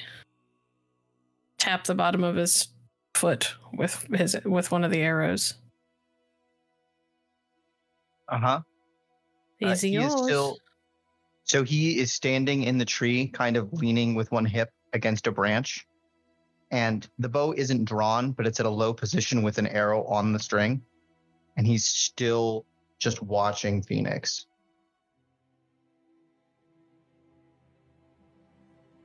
Yeah, one sec. Do you know about that? No. Though based on the complete lack of surprise or outrage, I'd say a white-haired friend did.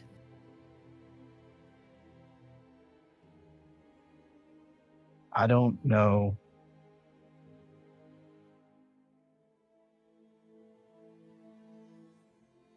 This makes me pretty nervous. Yes, well.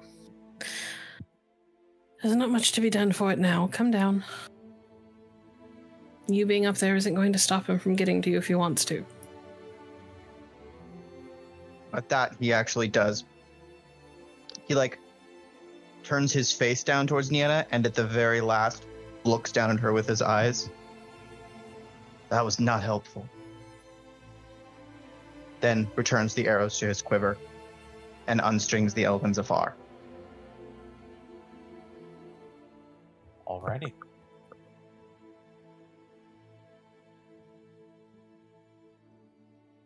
And then I think he's going to go over to Fenix.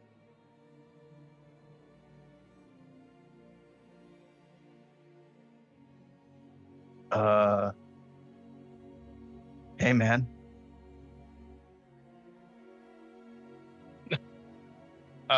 He looks up and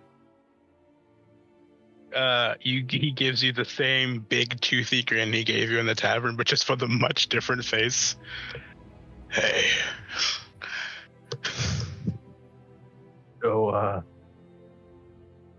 what the fuck?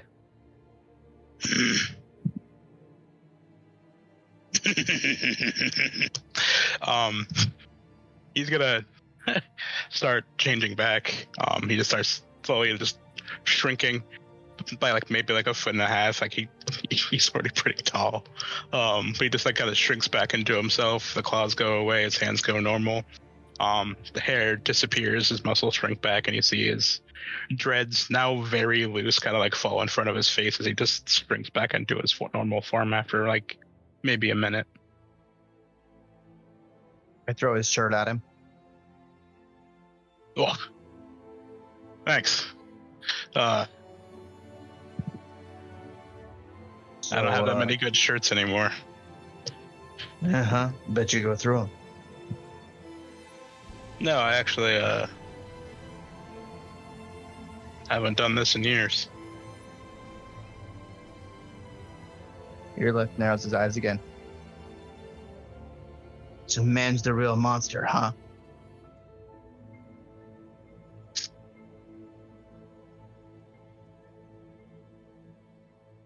Were you hinting? Is that what you were doing? No, I was being honest. I don't think that's true. Yeah, Thaddy stands up.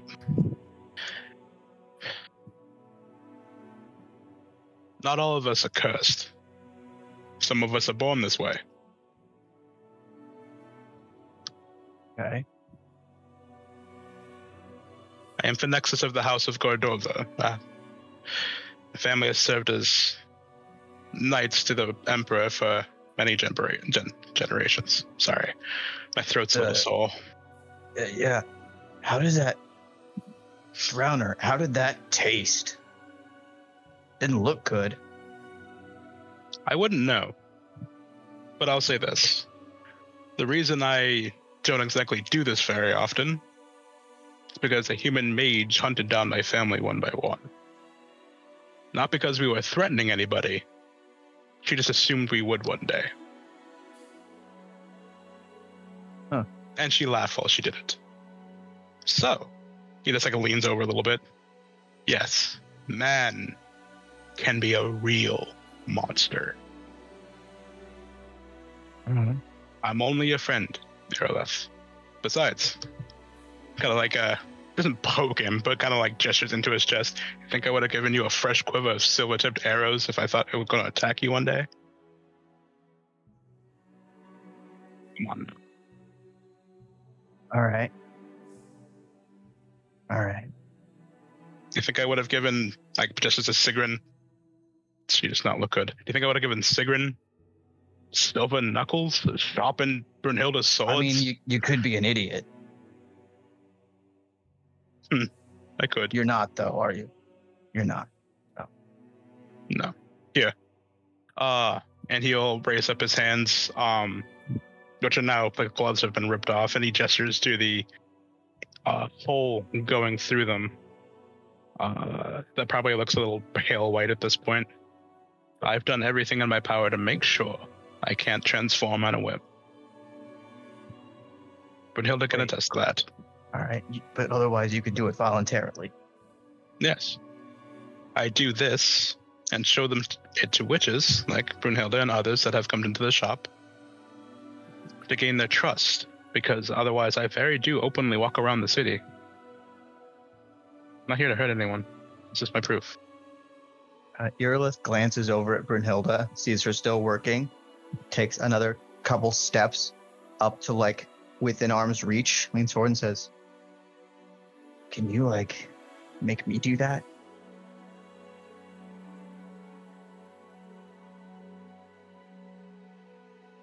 I mean, you got big. If I could get big like that, oh boy. Can I hear this? That's kind of what I was trying to avoid. I will say go ahead and give me an awareness test. It'll be a little bit harder, given the fact you're focused and whistling, and there's still all the other sounds in the swamp as well. Can I make a stealth check? Yeah. I'll say that this will be a contested test between your stealth and her awareness.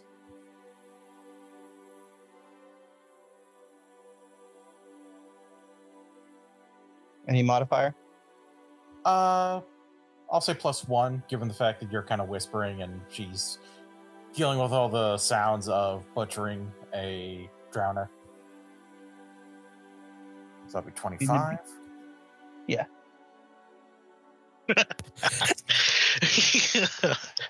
Yeah. Nope. That Damn. does not help. Brynnhilder's head just raises and she whips it to look at the two of them and glares directly at Fenix.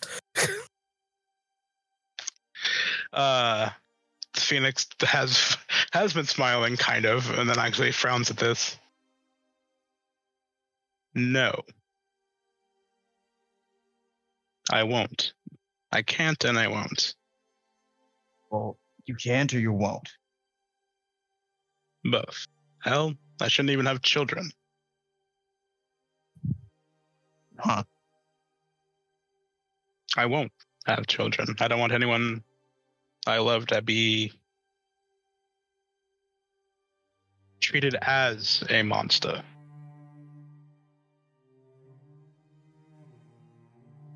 To give you some perspective on what my family went through, we served this country to the best of our abilities.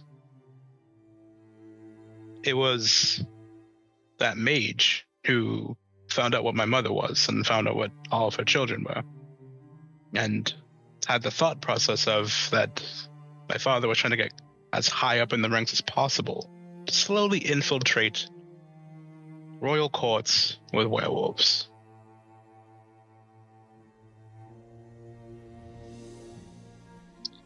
Sure. It's not as crazy of an idea if you seem until you come to our manor and see 10 children, 7 of them werewolves running around. Yes. I did. One of my sisters is still alive. She oversees it. She is an werewolf. By the sun, Fenix, you have been holding out. No, I haven't. I hold no titles. I hold no hope of going back. For the best. So, this little heart-to-heart, like, actually, like, kind of does that, like, bro punch to the chest thing. I want you to trust me. Uh-huh. If you can't, well, I know how good you are with the sword. But I will kill you. At that, Irileth also grins Yeah, it's just actually like, well, I'm kidding. Well, Brynnhilder. Yes, hello. Yes. Oh, wait. No, Siegryn, yeah. Everybody, let's next course of action. I think we have a rock troll. He just like laughs. Yes, but we're not going to try to fight him if we can avoid it. That's true. I don't know if we'll be able to. That fight wasn't exactly quiet. Well, he's dumb. Yeah. I just mean element of surprise might be a thing of the past. Let's go. Mm. Let me know when we are close, Saul. Hey, Brynnhilder, do you need help carrying those brains? I think Siegryn volunteers. I absolutely do not. Excuse you. No, it's okay. I gotta prep them to eat later. She's smirking.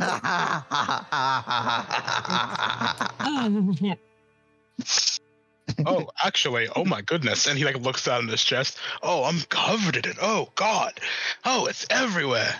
What part of it is this? You better not throw up.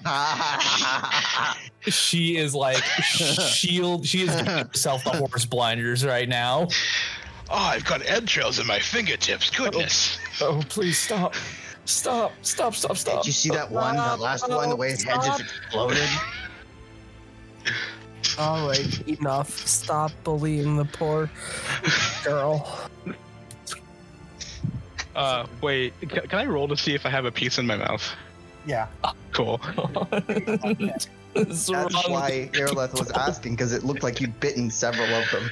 Yeah, no, I wasn't. I mean, you know, it's totally for the plot. That's why I'm doing this. Yeah, you know, plot. All right. Yeah. Do it all for the plot here. Yeah. Never for the 7. Yeah, you've got some in your mouth. It's kind of like in the kind of like Stuck between your molars. Yeah, or it's kind of like back in the back. You're like in the back of your cheek. You might put like snuff or whatever, or spitting tobacco or whatever. Just kind of like right back in there. It's just kind of like lingering with that taste. It doesn't taste good. It tastes fucking awful. Yeah, he does that like open mouth, like finger back, like I got John. Can you check it for me? And then just like the chunk out into the water. Yep. Like rotten eggs. Mm. Hey, Siegryn. Oh no, poor please. Siegryn. Don't make me. No. Okay, here we go. Poor girl. Poor girl. You are fine because you've already lost your breakfast. She just like doubles over and dry heaves. Yeah, pretty much. Can we consider the time that all of this conversation has been happening recovery time? Absolutely, yes. Can I please have my stamina back? You can have at least some of your stamina back. Well, I get 9 back per action, so Yeah, we will consider this a recovery action. cool. Actually, I think Fenix just like looks down at his pants, looks at his shirt, looks at his body, like, fuck it, and then he's just gonna ship the shirt in swamp water, just wash himself off a bit and toss the shirt somewhere. Fuck it. Oh, come on. Is going shirtless. Mm. And we're all very sad about it. No offense, y'all. Most of us were very sneaky. Maybe we should split up a little. Maybe me and Fenix take point, head a little bit.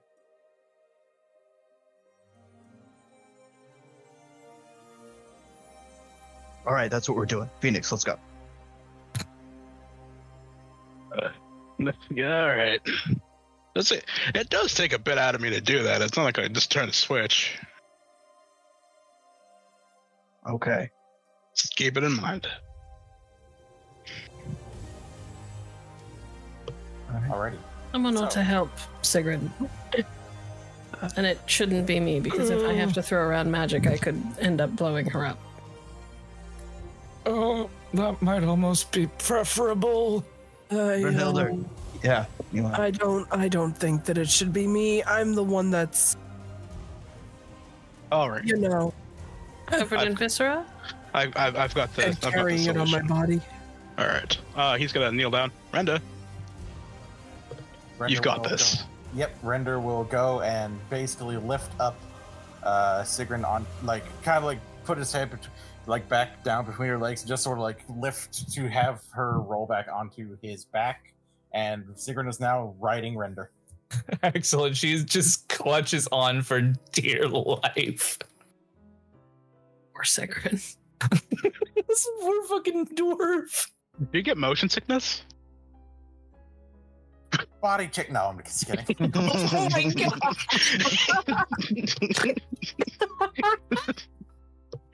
All right, let's move out. You know, All right. I thought we were going to be in good drink because of this, but I'm coming to respect Siegryn more and more. Don't tell her I said that, but No, never. So everyone who is trying to be stealthy, please give me a stealth roll.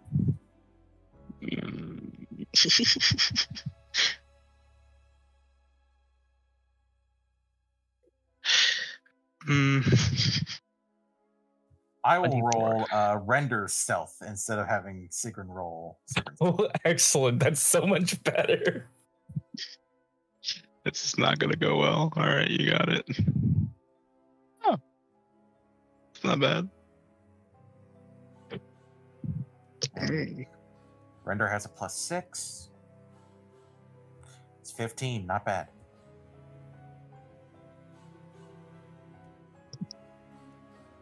So, as you are making your way in, you are just sneaking your way in. Render is plumbing along very slowly. Siegryn is able to basically muffle her own dry heaving into Render's back, and you all are able to hear what sounds like rocks shifting. And Brynnhilder, you know, just from your Witcher training, being high as it is, you know that that is the sound of the movement of a rock troll. And he seems to be humming to himself. It's not a very good tune. It's just kind of like disjointed, but by like having musical notes everywhere and not very good musical notes. But he's trying, God love him. I respect it. And you turn a corner and you see that there is a large opening in the mouth of the cave where there looks to be a large strapped together collection of boards that almost looks like a round door. And it looks like the troll with a comically small hammer is like tapping away a nail into a part that doesn't look like it's connected to anything. Gonna fix the door for the next one. Oh, that's adorable. so we'll try. Are we all talking. aware of this? You all can see the rock troll, who does look to be not tall. It is in fact quite squat. It looks to be about as tall as Nienna, but it is broad, and it does look like it's actually made of stones that are just kind of jutting out of its back. Its face looking kind of goblin-esque or ogre-esque, with teeth going everywhere that almost look like stalactites and stalagmites. And it is just it looks like it's trying to put a nail into a board of the door, quote unquote. Okay. Quick clarification. Not like a fleshy creature with stone, like a stone shell or stone plating, but like a full, almost a golem, but alive.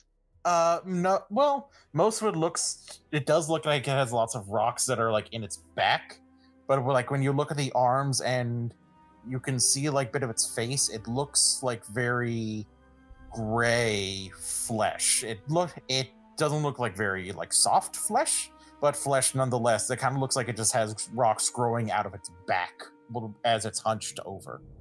Okay, cool.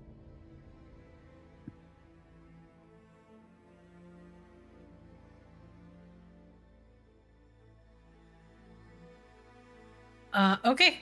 I am going to cast Glamour on myself. Would you please? Oh, yeah, great. It lasts for 4 hours. Spell casting.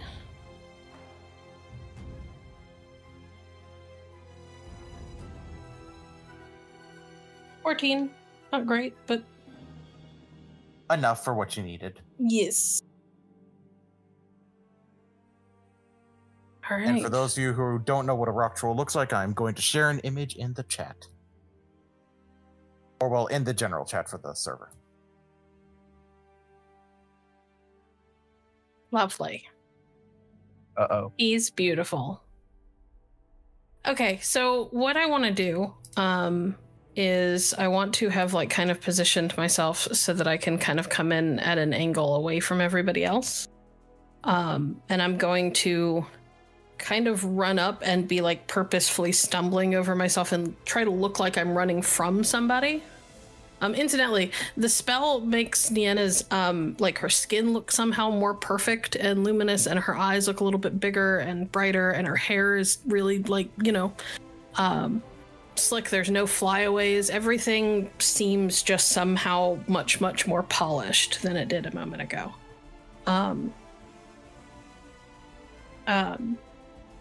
Yeah, so I'm gonna run up like I'm running from somebody. And just sort of like half stumbling over myself, and about 10 feet from the mouth of the cave, I'm gonna call, Biggin? Biggin, are you there? Please help, someone's following me. And you all see the rock troll stop and slowly just turn around, just like lumbering, even to just turn in place. Not very dexterous or agile at all. But as he turns around, he just looks like, huh? My name's Nienna. Isilga sent me. And I think there's a witcher chasing me. Please, you have to go and get them. And she'll point back behind her, like way off into the distance, and in away from the group, obviously. Isilga? The boss. So you The boss? The boss? Yes. He's my boss too. He taught me growing up, and he sent me to help you with the little ones. And then that somebody was chasing me, and my leg hurts. Please. Would you know what little ones? And go ahead and give me a charisma roll. Excellent, and that gives me a +3 to a charisma roll. 23. Gee, I wonder if he'll be able to resist that. I was kidding, but he rolled a 1 anyway. That is a net -2. Okay. Perfect. He's like, would you know what little ones? Big and protect the little ones. And he will just stumble or just like move, kind of like a gorilla. We're using his large knuckles against the ground as he will, like, basically be hauling himself with his arm strength to get as quickly in that direction as possible to fight whoever Nienna has purported is there. Excellent. I will wait for him to be out of sight, gather myself up to my feet, casually brush myself off, and gesture for everybody to come out of hiding.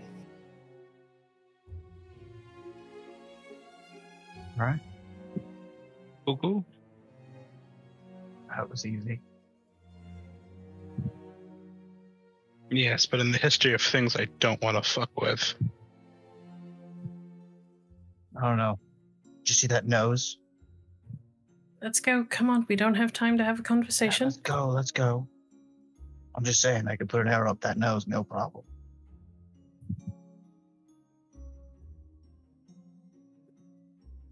We head inside. As you head to the door, you move to open it, and you realize that it's not even attached or hinged to anything. It just kind of like you pull it and it just falls back like forward and against the floor.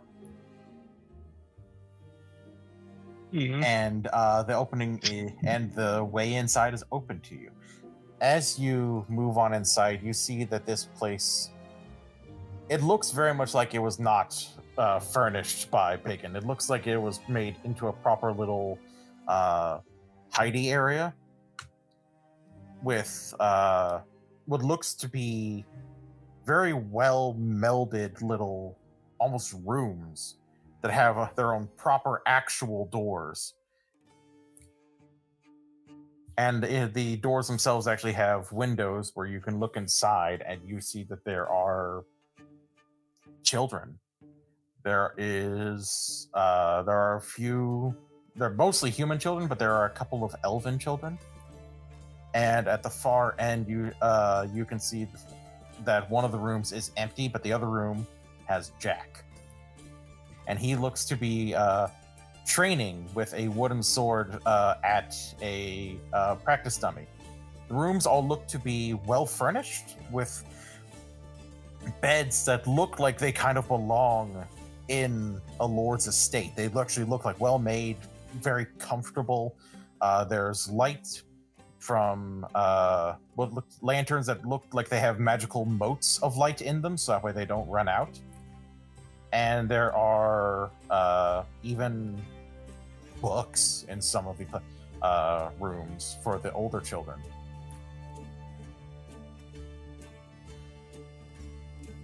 Any sign of the Witcher that was supposed to be here? You do not see the Witcher that was supposed to be here. All right. Keep an eye out. Get the kids. I'll try to get a portal open. Witcher, really? Yes. I'm going to start casting Ritual of Magic. It's a 5-round thing, so... Okay. All right. Jack. Hey. You see that he stops like mid-swing against the dummy and then looks up out the window. And he says, Mr. Irileth, what are you doing here? Breaking you out, kid. Where's Biggin? He's gone to fetch some help. Okay. What are the others coming too? I sure hope so. Come on, let's get you home. Is Mom gonna be there? Is she all right? Yeah, she's fine. She wants to see you. We gotta get you out of here. Okay. Get the others and let's move fast. All right.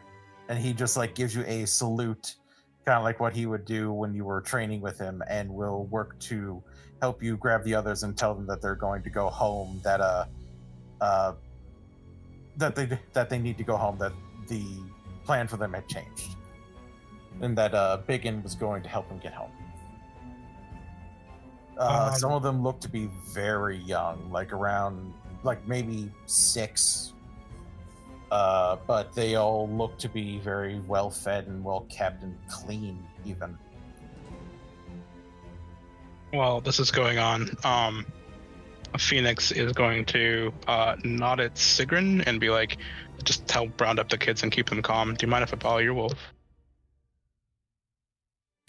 Right, yes. Go ahead. I'll help with the kids. Excellent. He'll snap his fingers at Render and nod towards the opening, and he's gonna stand and kind of in the shadows, or more or less, but just keep an eye out for Biggin, who, I mean, while incredibly charmed, I don't know how he's gonna be out there. Okay, give me an awareness test. Well. Hey, Render, you do one too. Render will. Oh, cool.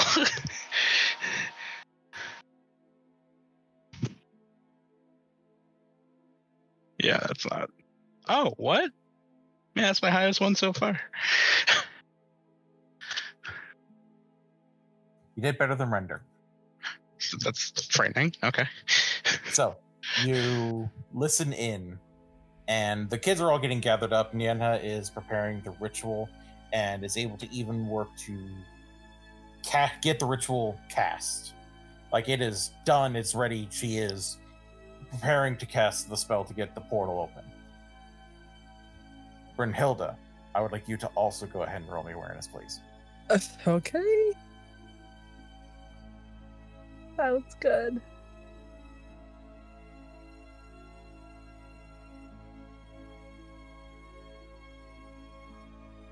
21. You and Fenix can both hear that large, stony grinding of Biggin's knuckles as he is coming back.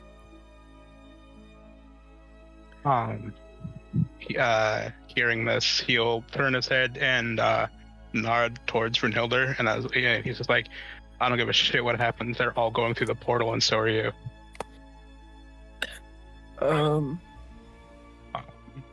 And he's gonna get big again.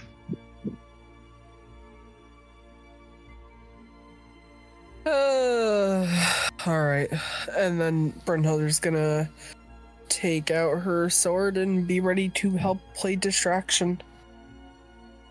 All right. You both move to the outer area, giving Nienna and Siegryn and Irileth space to get the kids together and get the portal prepared to get open. And you see, yes. I actually want to, Jack, you want to go train real quick while she's finishing this? Is now the best time? I'm Mr. Irileth? ready. I'm ready to cast it now. So out of character, I was going to try and distract Biggin and show him that everything's cool. But if we can just go now. Yeah. All right, let's go. I've just been waiting for a chance to talk. That's all. Nienna, go right ahead. Okay. So the portal spell has a cost of 22. I have a focus, it brings it down to 20. My base vigor is 13. Ritual of Magic gives me an extra. Do you round up or round down if you end up with a half? I will say for this, round up, because you're preparing and being very careful with it. Okay. So that'll give me an extra 3. So that puts me at 16. Okay, cool. Well, overextending's not going to hurt as bad as it could. So Nienna will start chanting. And kind of moving her hands in this large oval shape in front of her. And she's going to cast Standing Portal. I believe overextending means that I take a point of hit health damage for every point over my vigor threshold, yeah? I believe that is correct, yes. So I take 4 hit points. Irileth will see bloodstains come up on the side of her shirt around her lower ribs. And I'm gonna cast Standing Portal, and I want it to take us back to the room at the Body Bar Guest. The Pine Room? The Pine Room, yes, the one that's reserved for us. Got it. Go ahead and do the spellcasting check, please. And just to be safe, I want to pour all 8 of my luck points into this. Okay. Alrighty then.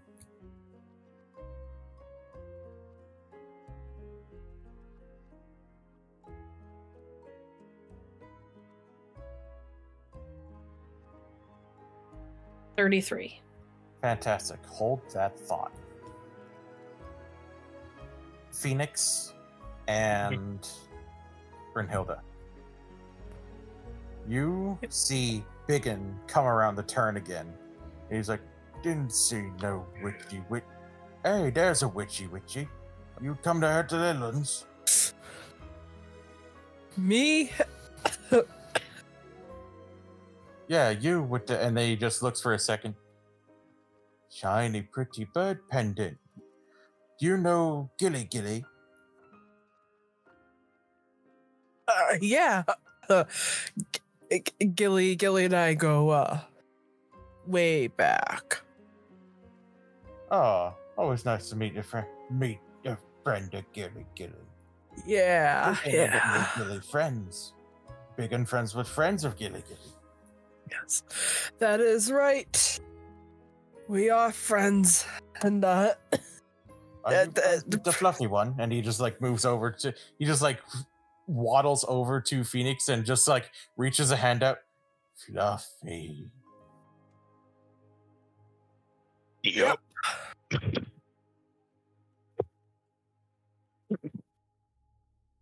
We're friends.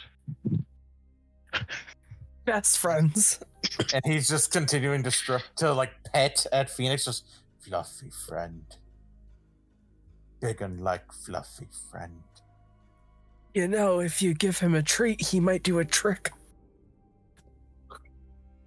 Chicken has treats, and he will move to a different side, like a different little area in the larger opening, and will pull out what looks to be a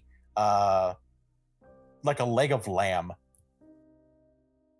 Not cleaned or anything, like you can actually still see the hoof and everything, but like cut like a butcher, a leg of lamb. Brynnhilder's just giving Fenix the biggest shit-eating grin she can muster. Yeah, there's a lot of pride swallowing happening over here.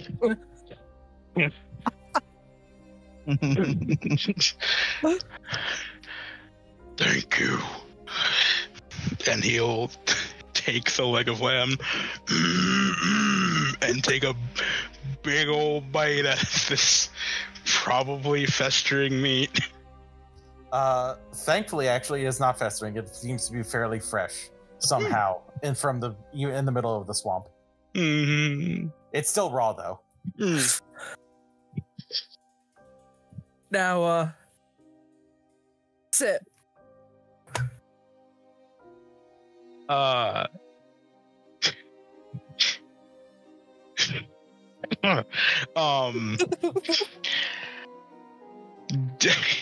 Death in the golden eyes of this large black werewolf as he kneels down on one knee. And no farther. See, he does tricks for treats. That seems a bit mean to make a friend do tricks. But my friend loves doing tricks. Isn't that right, friend?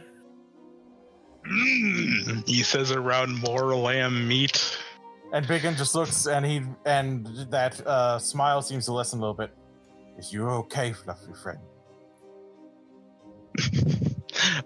Fenix will stand up. So here's a question as he's debasing and blowing himself for this entire ruse.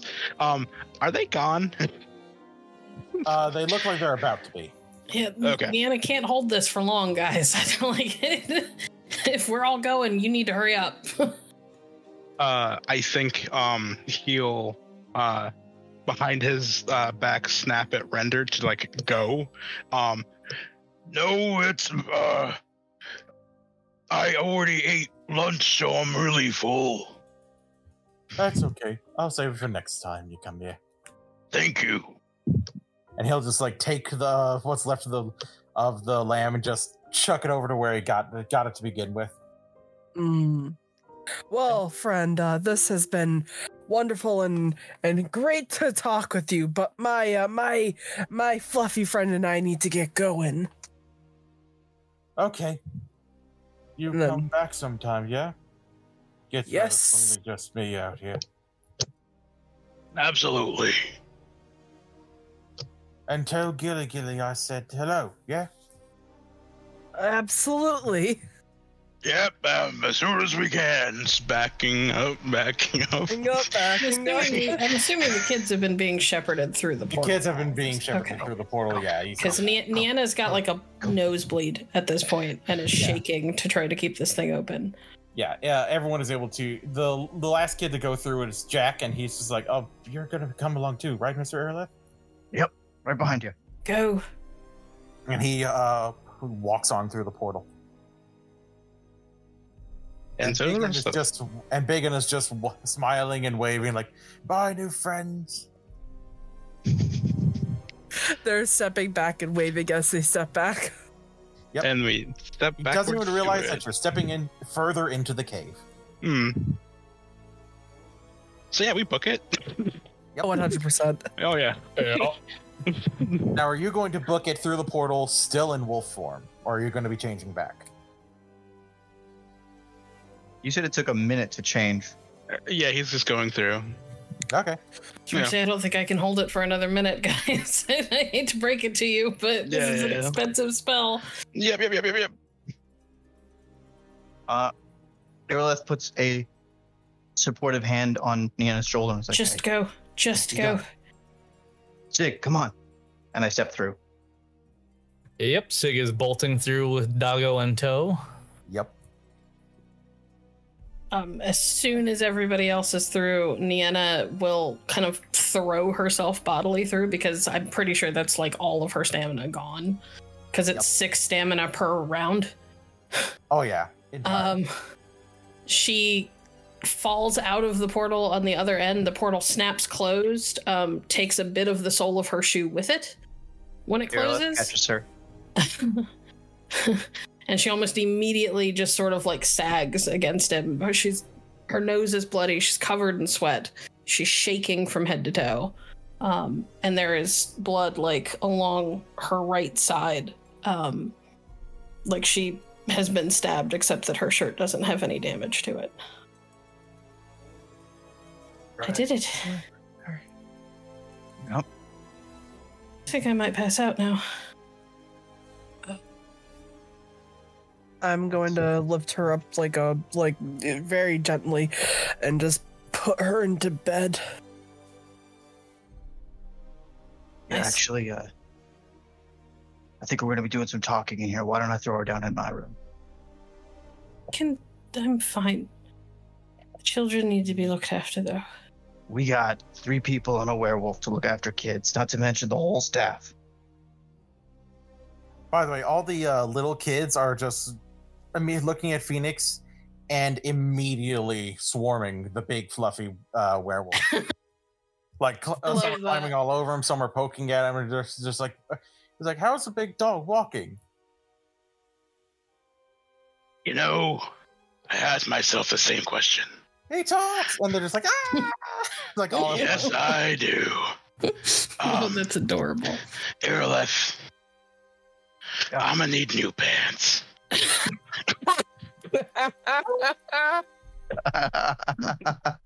And you Yeah, hear, his clothes are gone.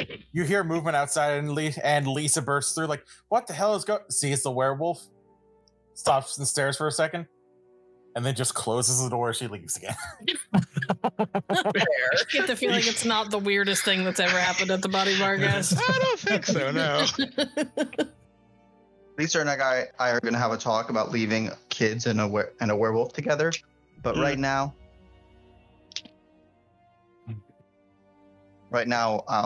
yeah.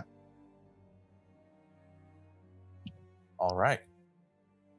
Nienna's what's okay. happening? The kids are here. We'll Okay, get it's a some- strong word. Nienna is Alive. We look after Nienna. Nienna is, in fact, still breathing. I got some medical stuff. Patch up that side for you. Okay. Here, Brynnhilder. And Could I get a intelligence check from Brynnhilder, please, real quick? Yeah. Just straight intelligence? Just straight intelligence.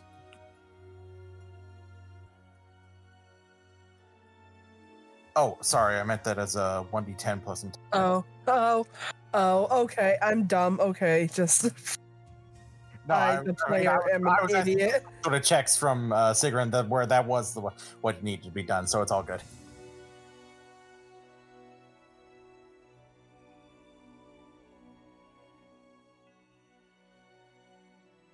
Sorry, I just blanked a moment. Did somebody mention Sigryn's name? In passing. Okay. 17. Okay.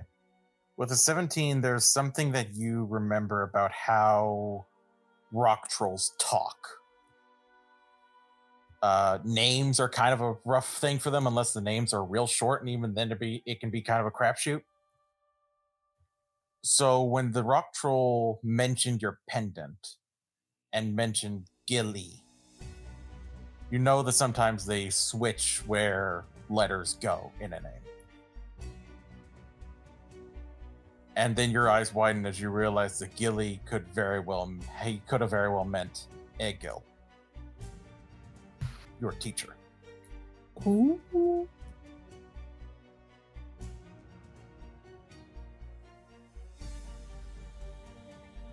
Oh shit! Oh shit! Gotta stop dropping all these mics. They're expensive.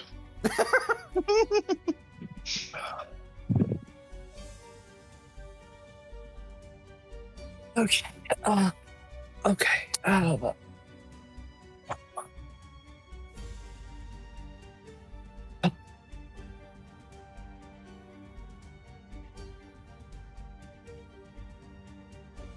Fuck. You might hear No. that, right? Yeah. Oh yeah. No, she's not being subtle, Yeah. Everyone can hear that, and you, including the children. including the children. One of the elven children turns and says, "Sweatjaw." Well, that kid's a snitch, but we'll deal with that later. Witcher and werewolf, out the room. Thanks. Sorry, kids. He's got to go. Isn't this my room? It's the meeting. Well, now it's their room. I gesture to the kids. By the way, you all just realize this for a second, and then you turn and look, and you see that the sailor and Tabby are still there, and Yep. just look absolutely fucking shocked. Hey, it worked. Oh, wait. No, were they in the other room? They were in this room. Yeah, they were in the pine room. They were kept in the pine room. Oh, I thought that was an adjoining room. That's No. my bad. Oh, okay, well. So, here's what happened. Oh, we don't have time for that. Just go and change and get new clothes. Okay, here's a question for you, Saul. Can I use first aid in this form? You can. It might be a little more difficult given the fact that your It'd just be easier claws to aren't let me as recover. vicious. Yeah. This is an idea. Anyway, he will bend extraordinarily low as he opens the door and climbs out. I guess. Into the body Vargas proper. Got it. Yeah. So I think as Phoenix and Brynnhilder move out of the room for safety and mental breakdown respectively, and I take Nienna to my room, Siegryn is left with all the kids. And Render. Render is Render. getting since the All of the talking pets. dog. Since the talking dog is left, now there's the regular dog, and that is getting all of the pets and all of the kids trying to climb up on ride him, except for some of the older ones who are just trying to keep the lesser kids from being too rowdy and failing.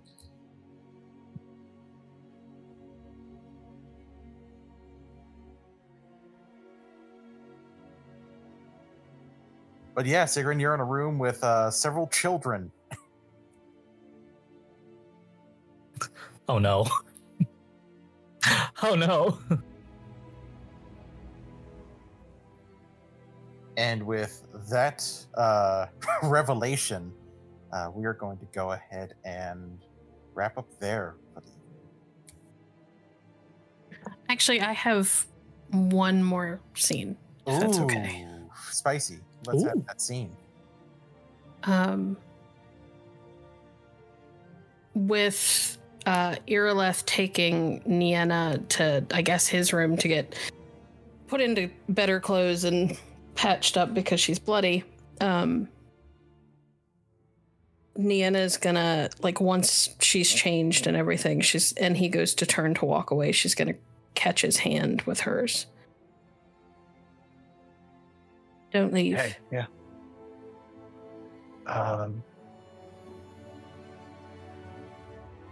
Don't. I was don't want actually to be lying. alone. Please. Okay. Okay.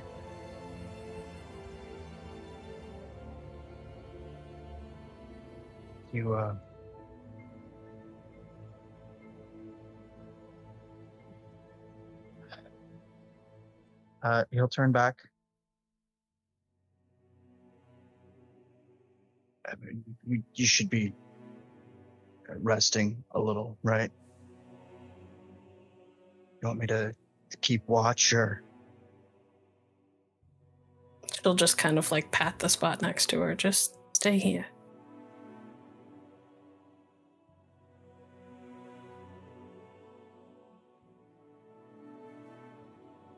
He pulls off the armored coat that he's been wearing. Tosses it aside. All right.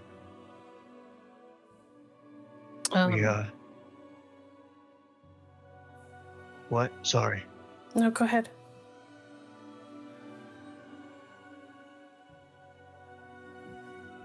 We did really good today, you know. Did. Very, very successful, and I'm sorry. Are you inviting me to have sex? Oh, please, God, no, not anymore. She just sort of looks a little shocked that he would ask so point blank. I just wanted company, but we can see where things go later. Maybe when I'm a little less exhausted. Yeah, you're all right. She'll just sort of shake her head a little bit and just know this. You normally have so much more panache than this. I don't know what happened, and I normally work within pretty clearly established dynamics, you know. Post. And you're not Not a courtesan. you're different, yeah. You're different. It's a good thing or a bad thing for you? It's more complicated. But that's never scared me off before. So why should it now?